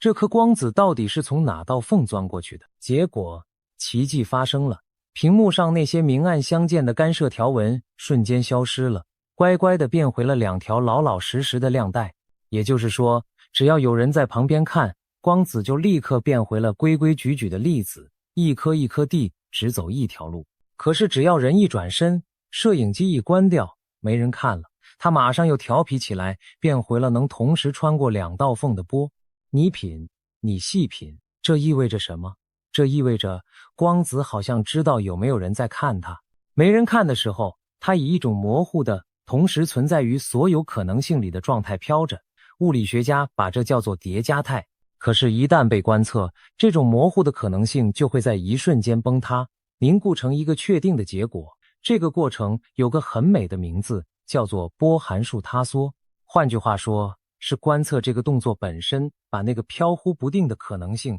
逼成了一个实实在在的事实。在你看月亮之前，月亮搞不好根本不在那里，它只是一团还没被决定的可能性，是你看它的那一眼，才让它真正的坐在了天上。关于这种诡异，还有一个更出名的脑筋急转弯，叫做薛丁格的猫。物理学家薛丁格设想了一个很残忍的实验，把一只猫关进一个密封的盒子，盒子里放着一瓶会随机触发的毒药，而这个触发开关由一个量子事件来控制。按照量子力学的逻辑，在你打开盒子去看它之前，那个量子事件处在已触发和没触发的叠加态里，于是那只可怜的猫竟然也跟着处在一种又死又活的叠加状态。它既是死的，同时又是活的。只有当你掀开盒盖，看它一眼的那一瞬间，这只猫的命运才会被定下来，要么活，要么死。一只猫的生死，居然要等到有人去看它才能决定，这听起来简直荒谬透顶。可这就是把量子力学的逻辑推到极致之后，那个让所有人都浑身不自在的结论。听到这里，你是不是觉得有点悬，有点像在听宗教故事，而不是在听科学？别急，这可不是我在故弄玄虚，这是一群人类有史以来最聪明的脑袋被这个实验逼到墙角后不得不承认的结论。量子力学的开山祖师普朗克到了晚年说过一段话，大意是他对原子研究了一辈子，最后得出的结论是这世界上根本就没有物质这种东西，所谓的物质不过是一股让原子不停振动并且维系成一体的力量，而在这股力量的背后必定存在着一个有意识有心智的东西，它才是一切物质真正的根基。另一位伟大的物理学家爱丁顿也说，我们过去总以为物质是个实实在在的东西，可现在不行了。现在看来，物质与其说是个东西，倒不如说它更像是一个念头。还有一位约翰霍普金斯大学的物理与天文教授，更是直白地告诉所有人，别再挣扎了，接受这个无法反驳的结论吧。这个宇宙不是物质的，它是心智的，是精神的。量子世界里还有一件更匪夷所思的事，叫做量子纠缠。简单说，两个曾经有过关联的粒子，哪怕后来被分隔到宇宙的两端，相距几亿光年，当你测量其中一个的状态，另外那一个会在同一个瞬间做出完全对应的反应，中间不需要任何时间，也不需要任何我们已知的讯号去传递，这快得连光都追不上，彻底违背了我们所有的常识。连爱因斯坦本人都被这个现象搞得很不痛快，他怎么都没办法接受，于是给他起了一个带着情绪的名字，叫做鬼魅般的超距作用。可是后来一次又一次严格的实验，全都证明了这个鬼魅般的现象是千真万确存在的。这说明什么？这说明在我们这个看似各自独立、被距离分隔开的世界底下，万事万物之间可能藏着一种超越时间和空间的极其深刻的连结。这幅图景是不是又和那句万物一体、天人合一的古老东方智慧悄悄地对上了暗号？你看，这些站在科学金字塔顶端的人绕了一大圈，用最精密的仪器、最严谨的公式，最后居然得出了一个和几千年来那些修行人、那些开悟者口中念叨的话一模一样的东西：物质是虚幻的，意识才是真实的，是心创造了我们看到的这个世界。顺着这个思路再往前走一步，这些年还冒出了一个越来越流行的大胆假说，认为我们所处的整个宇宙搞不好根本就是一场极其逼真的模拟，是一个被某种更高级的智慧运行起来的巨大城市，就像我们玩的电子游戏一样。提出这个想法的可不是什么民间奇人，而是不少严肃的科学家和哲学家。如果这个假说成立，那物质为什么非要等到被观测才肯现身，就突然变得好懂了。因为在游戏里，没有玩家在看的地方，画面本来就不需要被渲染出来，这样才最省运算资源。而如果这真是一场游戏，那么问题就来了，是谁写下了这套规则？是谁按下了开始键？又是谁在我们这一关悄悄地动了手脚？这个藏在幕后的设计者，会不会就是古人口中的那个造物、那个天、那位永恒的观察者。说到永恒的观察者，这里还有一个让物理学家很头疼的问题。如果真的像量子力学暗示的那样，宇宙需要被观测才能存在，那麻烦就大了。我们的宇宙诞生于大约138亿年前，地球诞生于45亿年前，而能够进行观测的人类意识是在更晚近才出现的。那么在宇宙诞生之后，那漫长的没有任何人类观察者的几十亿年里，宇宙是靠什么维持着它的存在的呢？如果真的没有观察者，按照那个逻辑，宇宙根本就不该存在才对。这就逼着一些人去设想，会不会在我们人类之外，自始至终都存在着另一个更高维度的观察者，一个在天地开辟之前就已经在那里默默注视着这一切的观察。永恒的观察者，这个观察者到底是什么？是造物？是神？还是某种我们根本无法想象的高维存在？没人说得清。可是当最硬核的科学被逼到要去认真谈论一个先于宇宙就存在的永恒注视者时，它离神佛这两个字其实已经没有那么遥远了。那么这次2025年的诺贝尔物理奖又把这件事往前推了一大步。过去我们还能自我安慰，说量子那些见鬼的特性只发生在小到看不见的地方，跟我们这个由桌子、椅子、砖头、墙壁组成的宏观世界没关系。这两个世界中间有一道厚厚的墙隔着。可现在这三位科学家亲手证明了，量子的穿墙术在一个你双手能捧起来的尺度上照样能上演。那道我们一直以为坚不可摧，把诡异的量子世界和踏实的现实世界隔开的墙，原来根本就没有那么牢固。微观和宏观之间的那条界限正在被一点一点地擦掉。我多说一句，这次得奖的实验到底有多了不起？这三位科学家早在20世纪80年代就用一种叫做超导体的特殊材料搭出了一个微小的电路。所谓超导体，是一种在极低温之下导电完全没有电阻的神奇物质。它们在电路中间用一层薄薄的不导电材料把超导体隔了开来。这个结构，物理学家给它取了个名字，叫约瑟夫森结。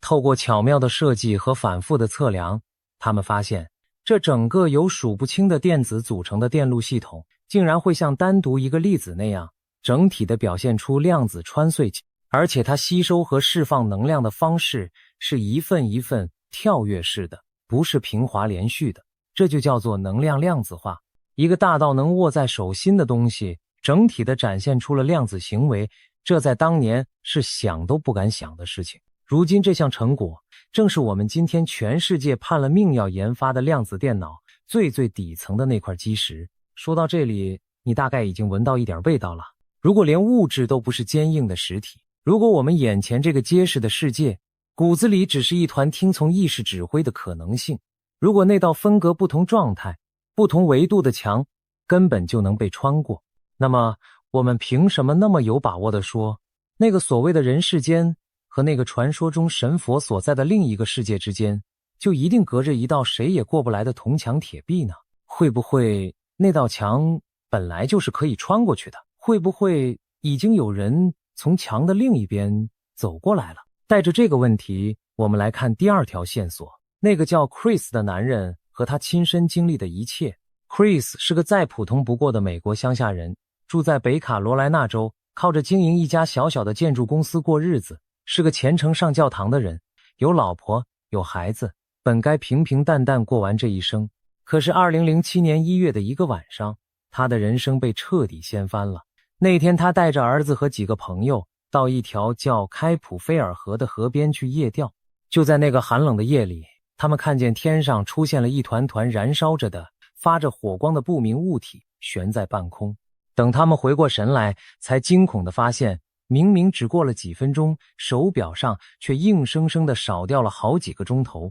这就是后来在很多亲历者口中都会出现的所谓的失踪的时间。从那一夜开始， Chris 的人生坠入了深渊。他鼓起勇气把这段经历说了出去，换来的却不是理解，而是整个社区的指指点点。连他从小到大去的那间教会都把他当成了疯子，疏远了他。他的生意垮了，更要命的是，他得了一种极其折磨人的病——类风湿性关节炎，疼起来钻心刺骨，每一个关节都像是被火在烧，后来他自己回忆说，那是他生命中5年的至暗时刻，他被病痛折磨，被亲友抛弃，被社会嘲笑，一度甚至想要结束自己的生命。读过圣经的朋友会发现，他这段遭遇活脱脱就是旧约里那个受尽苦难的约伯。故事的转折发生在2012年的复活节前夜。那一晚 Chris 已经被逼到了绝境，他绝望地对着天空，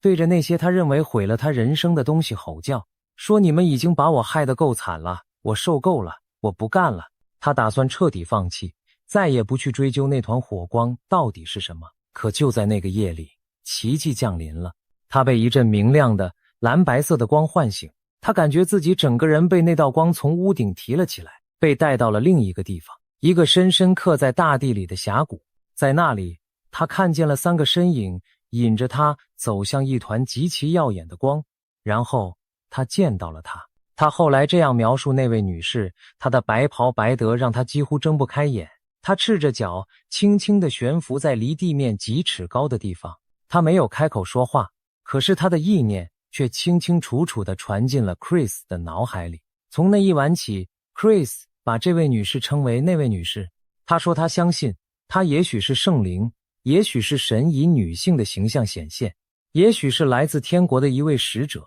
后来也有人把她和圣母玛利亚，甚至和古埃及的女神联系在一起。最不可思议的是接下来发生的事。在那次经历之后， Chris 那折磨了他好几年的类风湿性关节炎竟然不药而愈了。不仅如此，凡是靠近他，到他家里来拜访的亲朋好友也开始一个接一个的经历起那些怪事。他们开始在自家屋子上空看到那些会发光的在夜空中漂浮的光球。 Chris 管它们叫做光球，就好像只要待在 Chris 身边，那种高度的神异性就会像会传染一样沾染到别人身上。这么多年来， Chris 用相机用手机拍下了大量这些光球突然凭空出现的影像。他不断地在公开场合在社群上分享这一切。在 Chris 和其他亲历者的描述里，从墙的另一边来的似乎还不止一种存在。有一种是小小的，浑身像月光一样柔和发亮的存在，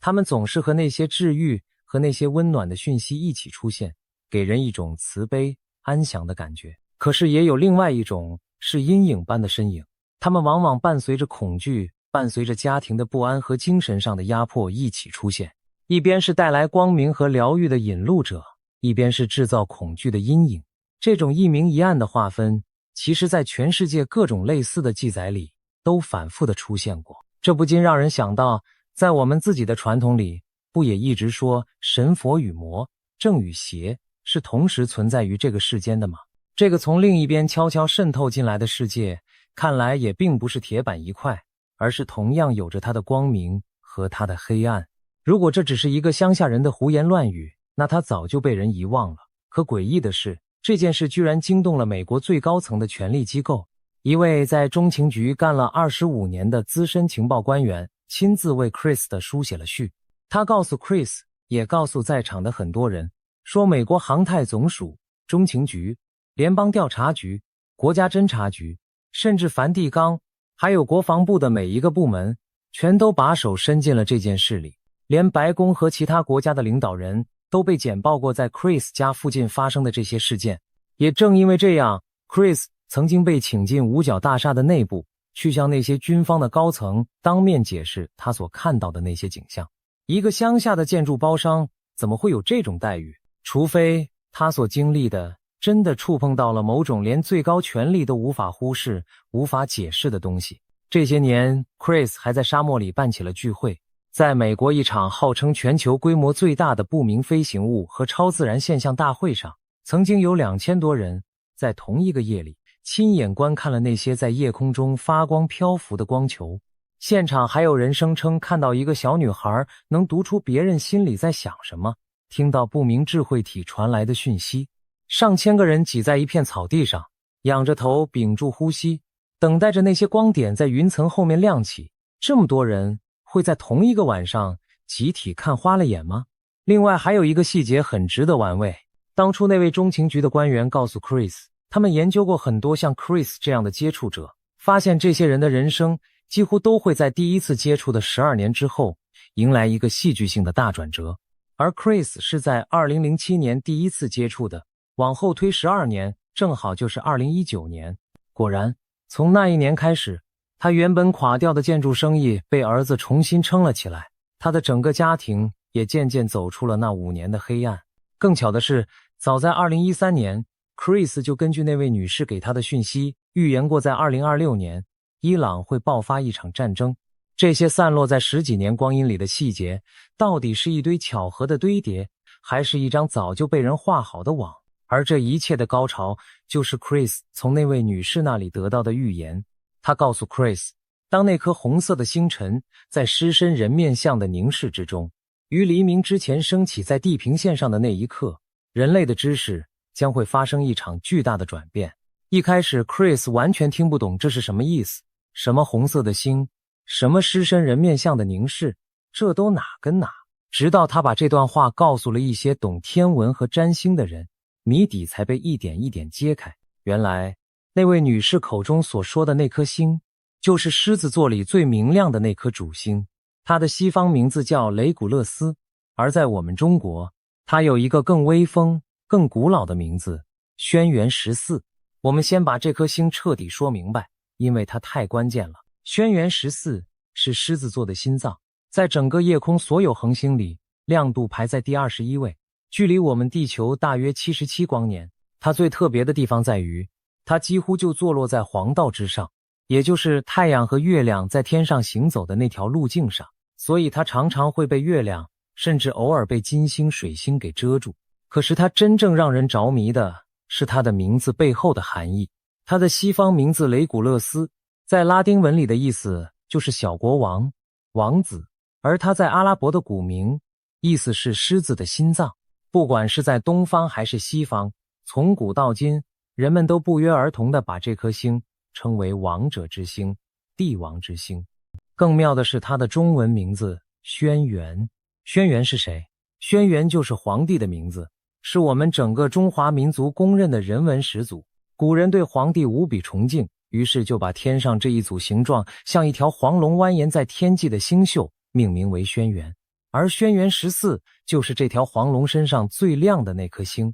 古代的占星家认为，这颗星的星性是仁慈，是悲悯天下苍生。你看，无论东方西方，这颗星指向的都是同一个意象：王者、君主、帝王，还有那份对众生的慈悲。那么一个发光的女士留下一个和王者之星有关的预言，说它升起的时候人类认知将会巨变。这个画面是不是一下子就和我们中国人血液里那些古老的记忆接上了头？改朝换代，真命天子，新王降临，当代表帝王的那颗星升起，一个新的时代，一种新的认知，是不是就要来了？而那座狮身人面像本身也藏着一个流传了快100年的惊人预言。20世纪有一位被称为沉睡先知的美国预言家凯西，他总是在一种类似催眠的睡眠状态下，说出大量关于过去和未来的讯息，据说准确率高得惊人。凯西曾经预言，在狮身人面像的底下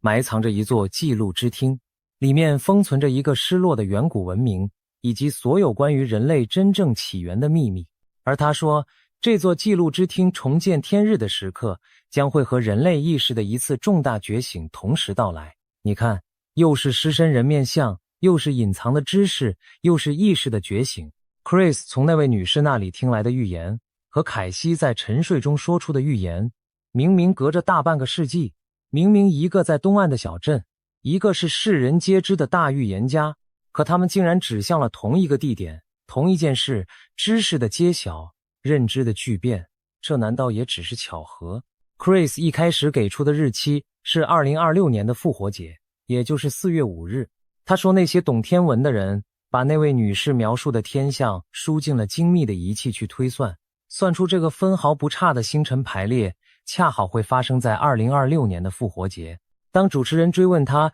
那天到底会发生什么， Chris 沉默了好一会儿，然后说出了一句让全场都倒吸一口凉气的话。他说，会发生什么我不知道，但我觉得那有可能是基督的归来，或者是那位女士带着整个天国的队伍来和我们一起生活。他说这是他这辈子第一次敢在公开场合把这句话说出口。那么2026年的复活节那一天到底发生了什么？我必须对你诚实，因为我们频道一向只说真话。那一天平静地过去了，没有任何经过证实的报道说有成千上万的光球从波斯湾、从地中海、从大西洋和太平洋的海面上升起，天空一如往常。如果你问我，那个最戏剧化的版本并没有上演。可是事情并没有就此结束，因为在预言这件事上总是充满了让人琢磨不透的细节。那位女士当初强调的是这颗星要在狮身人面向凝视的方向，也就是正东方，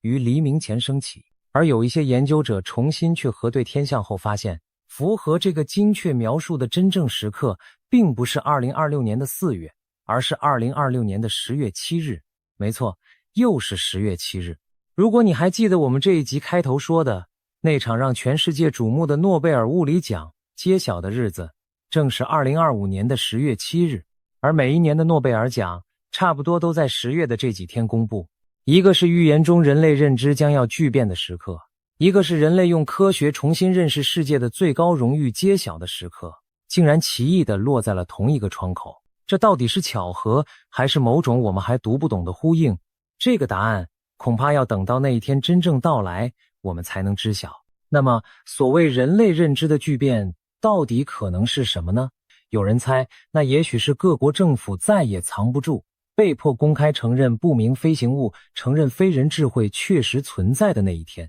有人猜，那也许是科学终于拿出铁证，证明意识并不会随着肉体的死亡而消失，证明我们真的有灵魂，有来生。也有人猜，那是某种我们现在连想都想象不到的关于宇宙终极真相的揭晓。但是你会发现，无论是哪一种猜测，它们指向的方向其实都是同一个，那就是我们长久以来深信不疑的那个冷冰冰的纯物质的世界观被彻底的推翻了。而这恰恰就是这次的诺贝尔物理奖，那个发光的女士和那块古老的石碑，三者在用各自的语言共同诉说着的同一件事。好，现在我们已经有了两条线，一条是科学的，它告诉我们物质是虚幻的，那道分隔不同世界的墙是可以被穿过的。另一条是现代的亲历，一个大活人赌上一切告诉我们，有光的存在从墙的另一边走了过来，并且带来了一个关于认知巨变的预言。现在我们把目光转回东方，转回那块在地震中被震出来的刘伯温的古碑，看看600多年前的中国人是怎么说着同一件事的。刘伯温本名刘基，是明朝的开国功臣，辅佐朱元璋打下了天下。民间一直流传一句话：3分天下诸葛亮，1统江山刘伯温。在老百姓心里，他不只是个谋士，更是一位上知天文下晓地理，能掐会算，料事如神的得道高人。他留下的预言非常多，最有名的就是那首烧饼歌。而我们今天要说的是另外2块更惊人的碑文。第一块叫做陕西太白山刘伯温碑记，也有人叫它旧节碑文。它的来历本身就透着一股神秘。传说在近代的一次地震中，陕西太白山的一面石壁轰然倒塌，人们从碎裂的岩石中间发现了这块深藏其中的石碑。一块预言的石碑偏偏用大地震裂这种石破天惊的方式显现出来，这本身就让人觉得绝非偶然。那这块碑上到底写了什么？它描绘的是一场极其可怕的大劫难。碑文里有几句话，这些年被无数人反复引用，因为他们实在太准了。他说，天有眼，地有眼，人人都有一双眼。意思是说，老天爷看着呢，每个人的善恶作为都逃不过天地的衡量。他又说，贫者1万留1000，富者1万留23。意思是这场大劫，无论你是穷人还是有钱有势的达官贵人，都难逃一劫。尤其是那些干了伤天害理之事的人，更是凶多吉少。而最让人毛骨悚然的是他对瘟疫的预言。碑文里写着，若问瘟疫何时现，但看9冬10月间。意思是要问这场大瘟疫什么时候出现，就看农历的冬季10月前后。我们把时间拉回到2019年，那一场席卷全球，彻底改变了我们每个人生活的大瘟疫。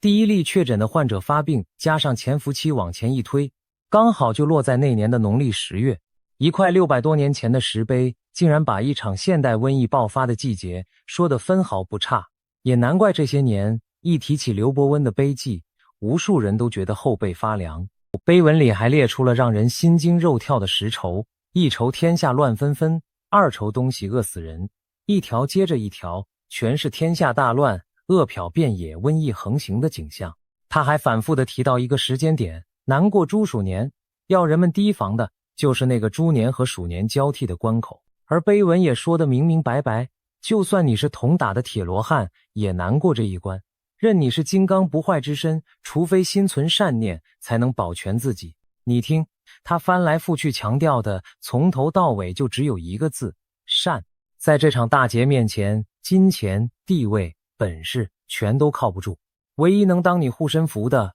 就是你心底的那一份善良。但碑文最核心也最温暖的，其实不是吓唬人，他最后告诉人们，这场大劫是恶人遭殃，而心地善良的人可以活下来，就算过去做过错事，只要在这个关头真心悔改，弃恶从善，一样有机会度过。他还预言，在这个时候会有一位圣人出世，广传一种能救度世人的大道大法，并且碑文里还隐晦地点出了这位圣人的姓名和他在海外所做的事情。只要向善的人、修行的人，就能平安地走过这场大劫，迎来一个无比幸福的新世界。你听，这是不是又和 Chris 那个认知巨变、新时代降临的预言遥遥地呼应上了？如果说太白山碑记讲的是劫难和救度，那么刘伯温的第二块碑文金陵塔碑文就直接揭开了这整集标题里那个最核心也最震撼的秘密：神佛下凡。金陵塔碑文里有一段话，后人是这样解读它的核心含义的。他说，在人类历史最后的这个时期，会有千千万万的神佛从天上下到人世间，转生成为一个普通的凡人。也就是说，按照这个说法，我们今天活在世上的这些人，大多数其实都不是真正的凡人，我们的本来面目可能是来自天上的神，是佛。那这些神佛放着天上好好的日子不过，为什么要争先恐后的下到这充满苦难的人间，把自己变成一个会生老病死的肉身凡胎呢？碑文给出的答案是，他们是为了在这个最后的时期得到一位未来佛下世到人间所传的大道大法。在佛教的说法里，这位未来佛就是释迦牟尼佛亲口预言过的，会在末法时期下世传法度人的弥勒佛。这些神佛下凡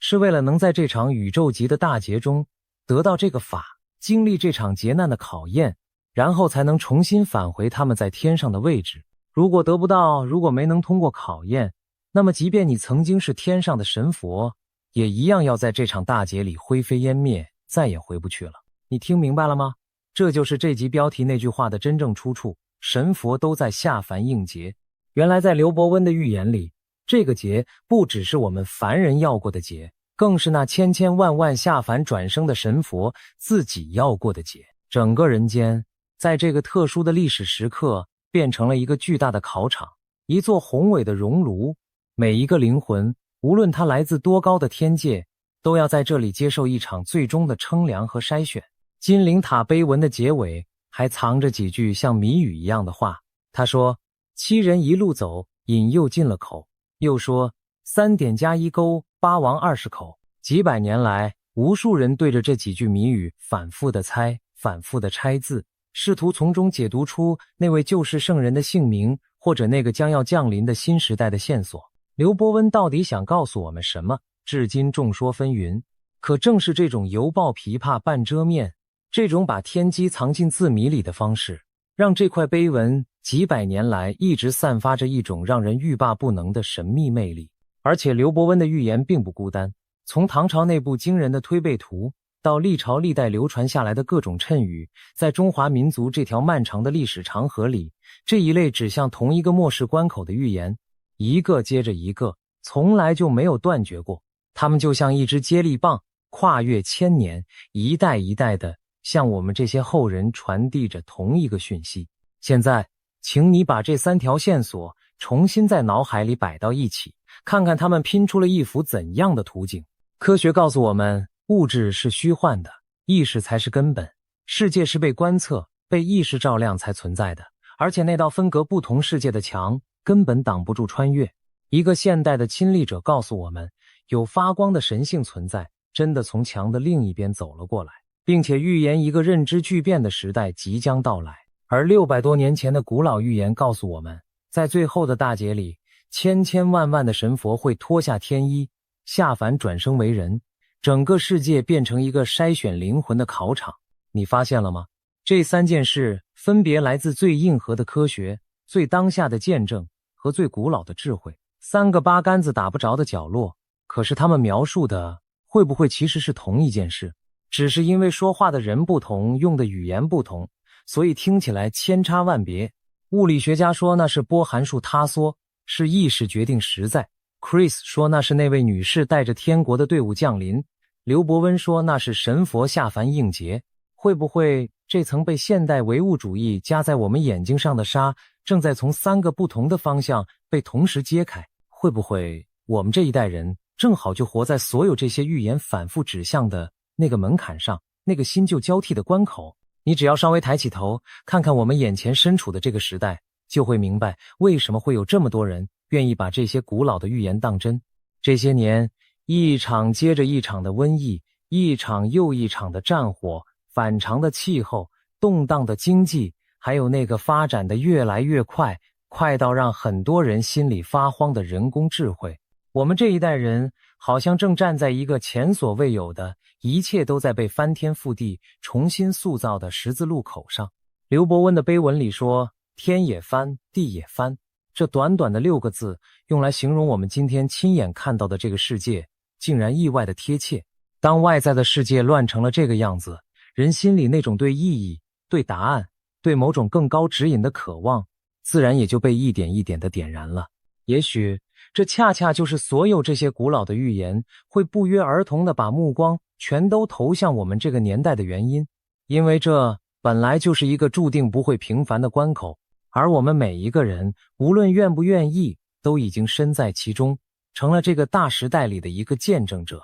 而且这种发光的神性的存在来到人间的故事，绝对不是只发生在 Chris 一个人身上。把目光放到全世界，你会发现它几乎是人类共同的记忆。100多年前，在葡萄牙的法蒂玛，3个牧童声称反复见到一位浑身发光的圣母，她留下了3个预言，据说准确地说中了后来爆发的世界大战。从古到今，世界各地都流传着类似的圣母显现，几乎都是一位发光的女性，带来警示，带来预言，呼唤着人们回头向善。Chris 口中那位赤着脚悬浮在半空、白光耀眼的女士，和这些跨越了千百年、跨越了东西方的记载是何其的相似。我们频道常常聊到的那些预言家，从帕克到阿南德，他们各自也都用不同的方式把目光投向了我们所身处的这个动荡不安的年代。当这么多来自不同时代、不同文化、不同身份的声音，最后全都汇流到同一个方向，你还能说这仅仅只是一场巧合吗？我们不妨换一个角度来想这件事。几百年来，科学和信仰一直被人为地放在了对立的两端，好像你信了科学就必须得放弃神佛，你信了神佛就是不科学、不理性。可是今天我们摊开的这3条线索，却在隐隐地告诉我们，这道墙也许从一开始就是我们自己亲手筑起来的。当最前沿的物理学开始严肃地讨论意识和实在，讨论一个先于宇宙的永恒观察者，当一个现代人的亲身经历和几百年前的古碑和大半个地球之外的圣母显现，竟然讲出了同一个故事，那么科学和信仰这2条看似背道而驰的路，会不会其实是在同一座山的两侧，最终都通向同一个山顶？也许我们这一代人最大的功课，就是学会把这2只一直分开看的眼睛重新合上，用一种更完整的目光去重新打量我们脚下这个既熟悉又陌生的世界。说到这里，我知道一定有朋友坐不住了，会说，你这不就是把一堆风马牛不相及的东西硬凑在一起吓唬人吗？这个质疑非常好，非常重要。我们做这个频道这么多年，最看重的就是不能只说一面之词，所以接下来我要非常认真地把怀疑的这一面也原原本本的讲给你听。首先是那个最直接的反驳，2026年复活节那天并没有出现预言中的景象，这是事实。而且早就有专门揭穿各种说法的研究者指出，从天文学的角度算，在那一天的那个时间点，轩辕14其实是在下沉，而不是升起。它的位置也根本不在狮身人面像所面对的正东方。换句话说，这个最初言之凿凿的天象本身可能就站不住脚。后来把日期改到10月，这在怀疑者看来不过是预言落空之后的一种补救，一种事后诸葛亮。其次，关于量子力学那部分，我也得替科学界说句公道话。物理学家说的那个观测者，其实是一个很容易被误解的词。在严谨的物理学里，所谓的观测，指的并不一定是要有一个有意识的人类去看，它更多指的是一次测量，一次物理上的相互作用，比如一个光子打上去。所以，把量子力学直接等同于是人的意识，是心念创造了整个宇宙。这在很多物理学家看来是一种美丽的但过度的引申，把普朗克那些充满哲思的话当成科学定论来用也是不够严谨的。量子世界的诡异是千真万确的，但它到底意味着什么？物理学家自己到今天都还在吵，远远没有一个定论。最后是关于预言这件事本身，人类的大脑天生就是一台寻找规律和意义的机器，这是我们的本能。当我们手里先有了一个结论，比如末日将至，神佛下凡，我们就会不由自主地从浩如烟海的古今讯息里专门挑出那些能印证这个结论的片段，然后把它们拼接起来。至于那些不符合的，我们会自动忽略。古老的预言之所以听起来那么准，很多时候正是因为它写得足够模糊，足够有弹性，给后人留下了无限的解读空间。你想让它对应什么，它就能对应什么，这在心理学上是有名有姓的现象。还有一点我们也得想到，预言这个东西从来就不缺市场。一个耸动的末日预言，一个神佛下凡的故事，天生就比平淡的日常更能抓住人的眼球，更容易被疯传，背后也往往牵扯着名气、流量，甚至是卖书卖门票的利益。所以每当我们听到一个惊天动地的预言，先别急着全盘接受，也别急着全盘否定，不妨先在心里打个问号，问一句，说这话的人，他到底想从中得到什么？这并不是说 Chris 就是个骗子，事实上，很多接触过他本人的人都说，他是一个谦卑而真诚的人。他自己也一再强调，他不愿意被人叫做先知，他只是在转述他亲身经历的事。可是你要知道，真诚并不等于正确。一个人可以100%地相信自己所说的每一个字，但他对这些经历的理解，他的解读仍然有可能是错的。在面对这些扑朔迷离的事情时，保持一颗既开放又清醒的心，恐怕才是最难也最珍贵的。我把这些怀疑的声音毫无保留地摆在你面前，不是要否定前面说的一切，而是因为我相信，真正的相信不该建立在被吓唬、被煽动之上，而该建立在你看清了正反两面之后，自己内心做出的那个选择。那么，把所有这些都摊开来之后，我自己是怎么想的呢？我想，无论2026年的10月，那些光球到底会不会从海面升起，无论神佛是不是真的就走在我们身边的人群里，这3条线索汇聚到一起，其实是在向我们每一个人抛出同一个古老而又崭新的问题：这个眼前看得见摸得着的物质世界，真的就是一切的全部吗？你看，最顶尖的科学绕了100年的远路，最后竟然谦卑地承认，物质的背后似乎藏着一个意识，一个心智。一个饱受苦难的普通人，在他生命最绝望的谷底遇见了一束光，从此重获新生。而我们的祖先早在几百年前就用最朴素的字句告诉我们，做个好人，存颗善心，就能在最大的风浪里把自己安然地度过去。也许所谓认知的巨变，从来就不是某一天天空中突然劈下一道闪电，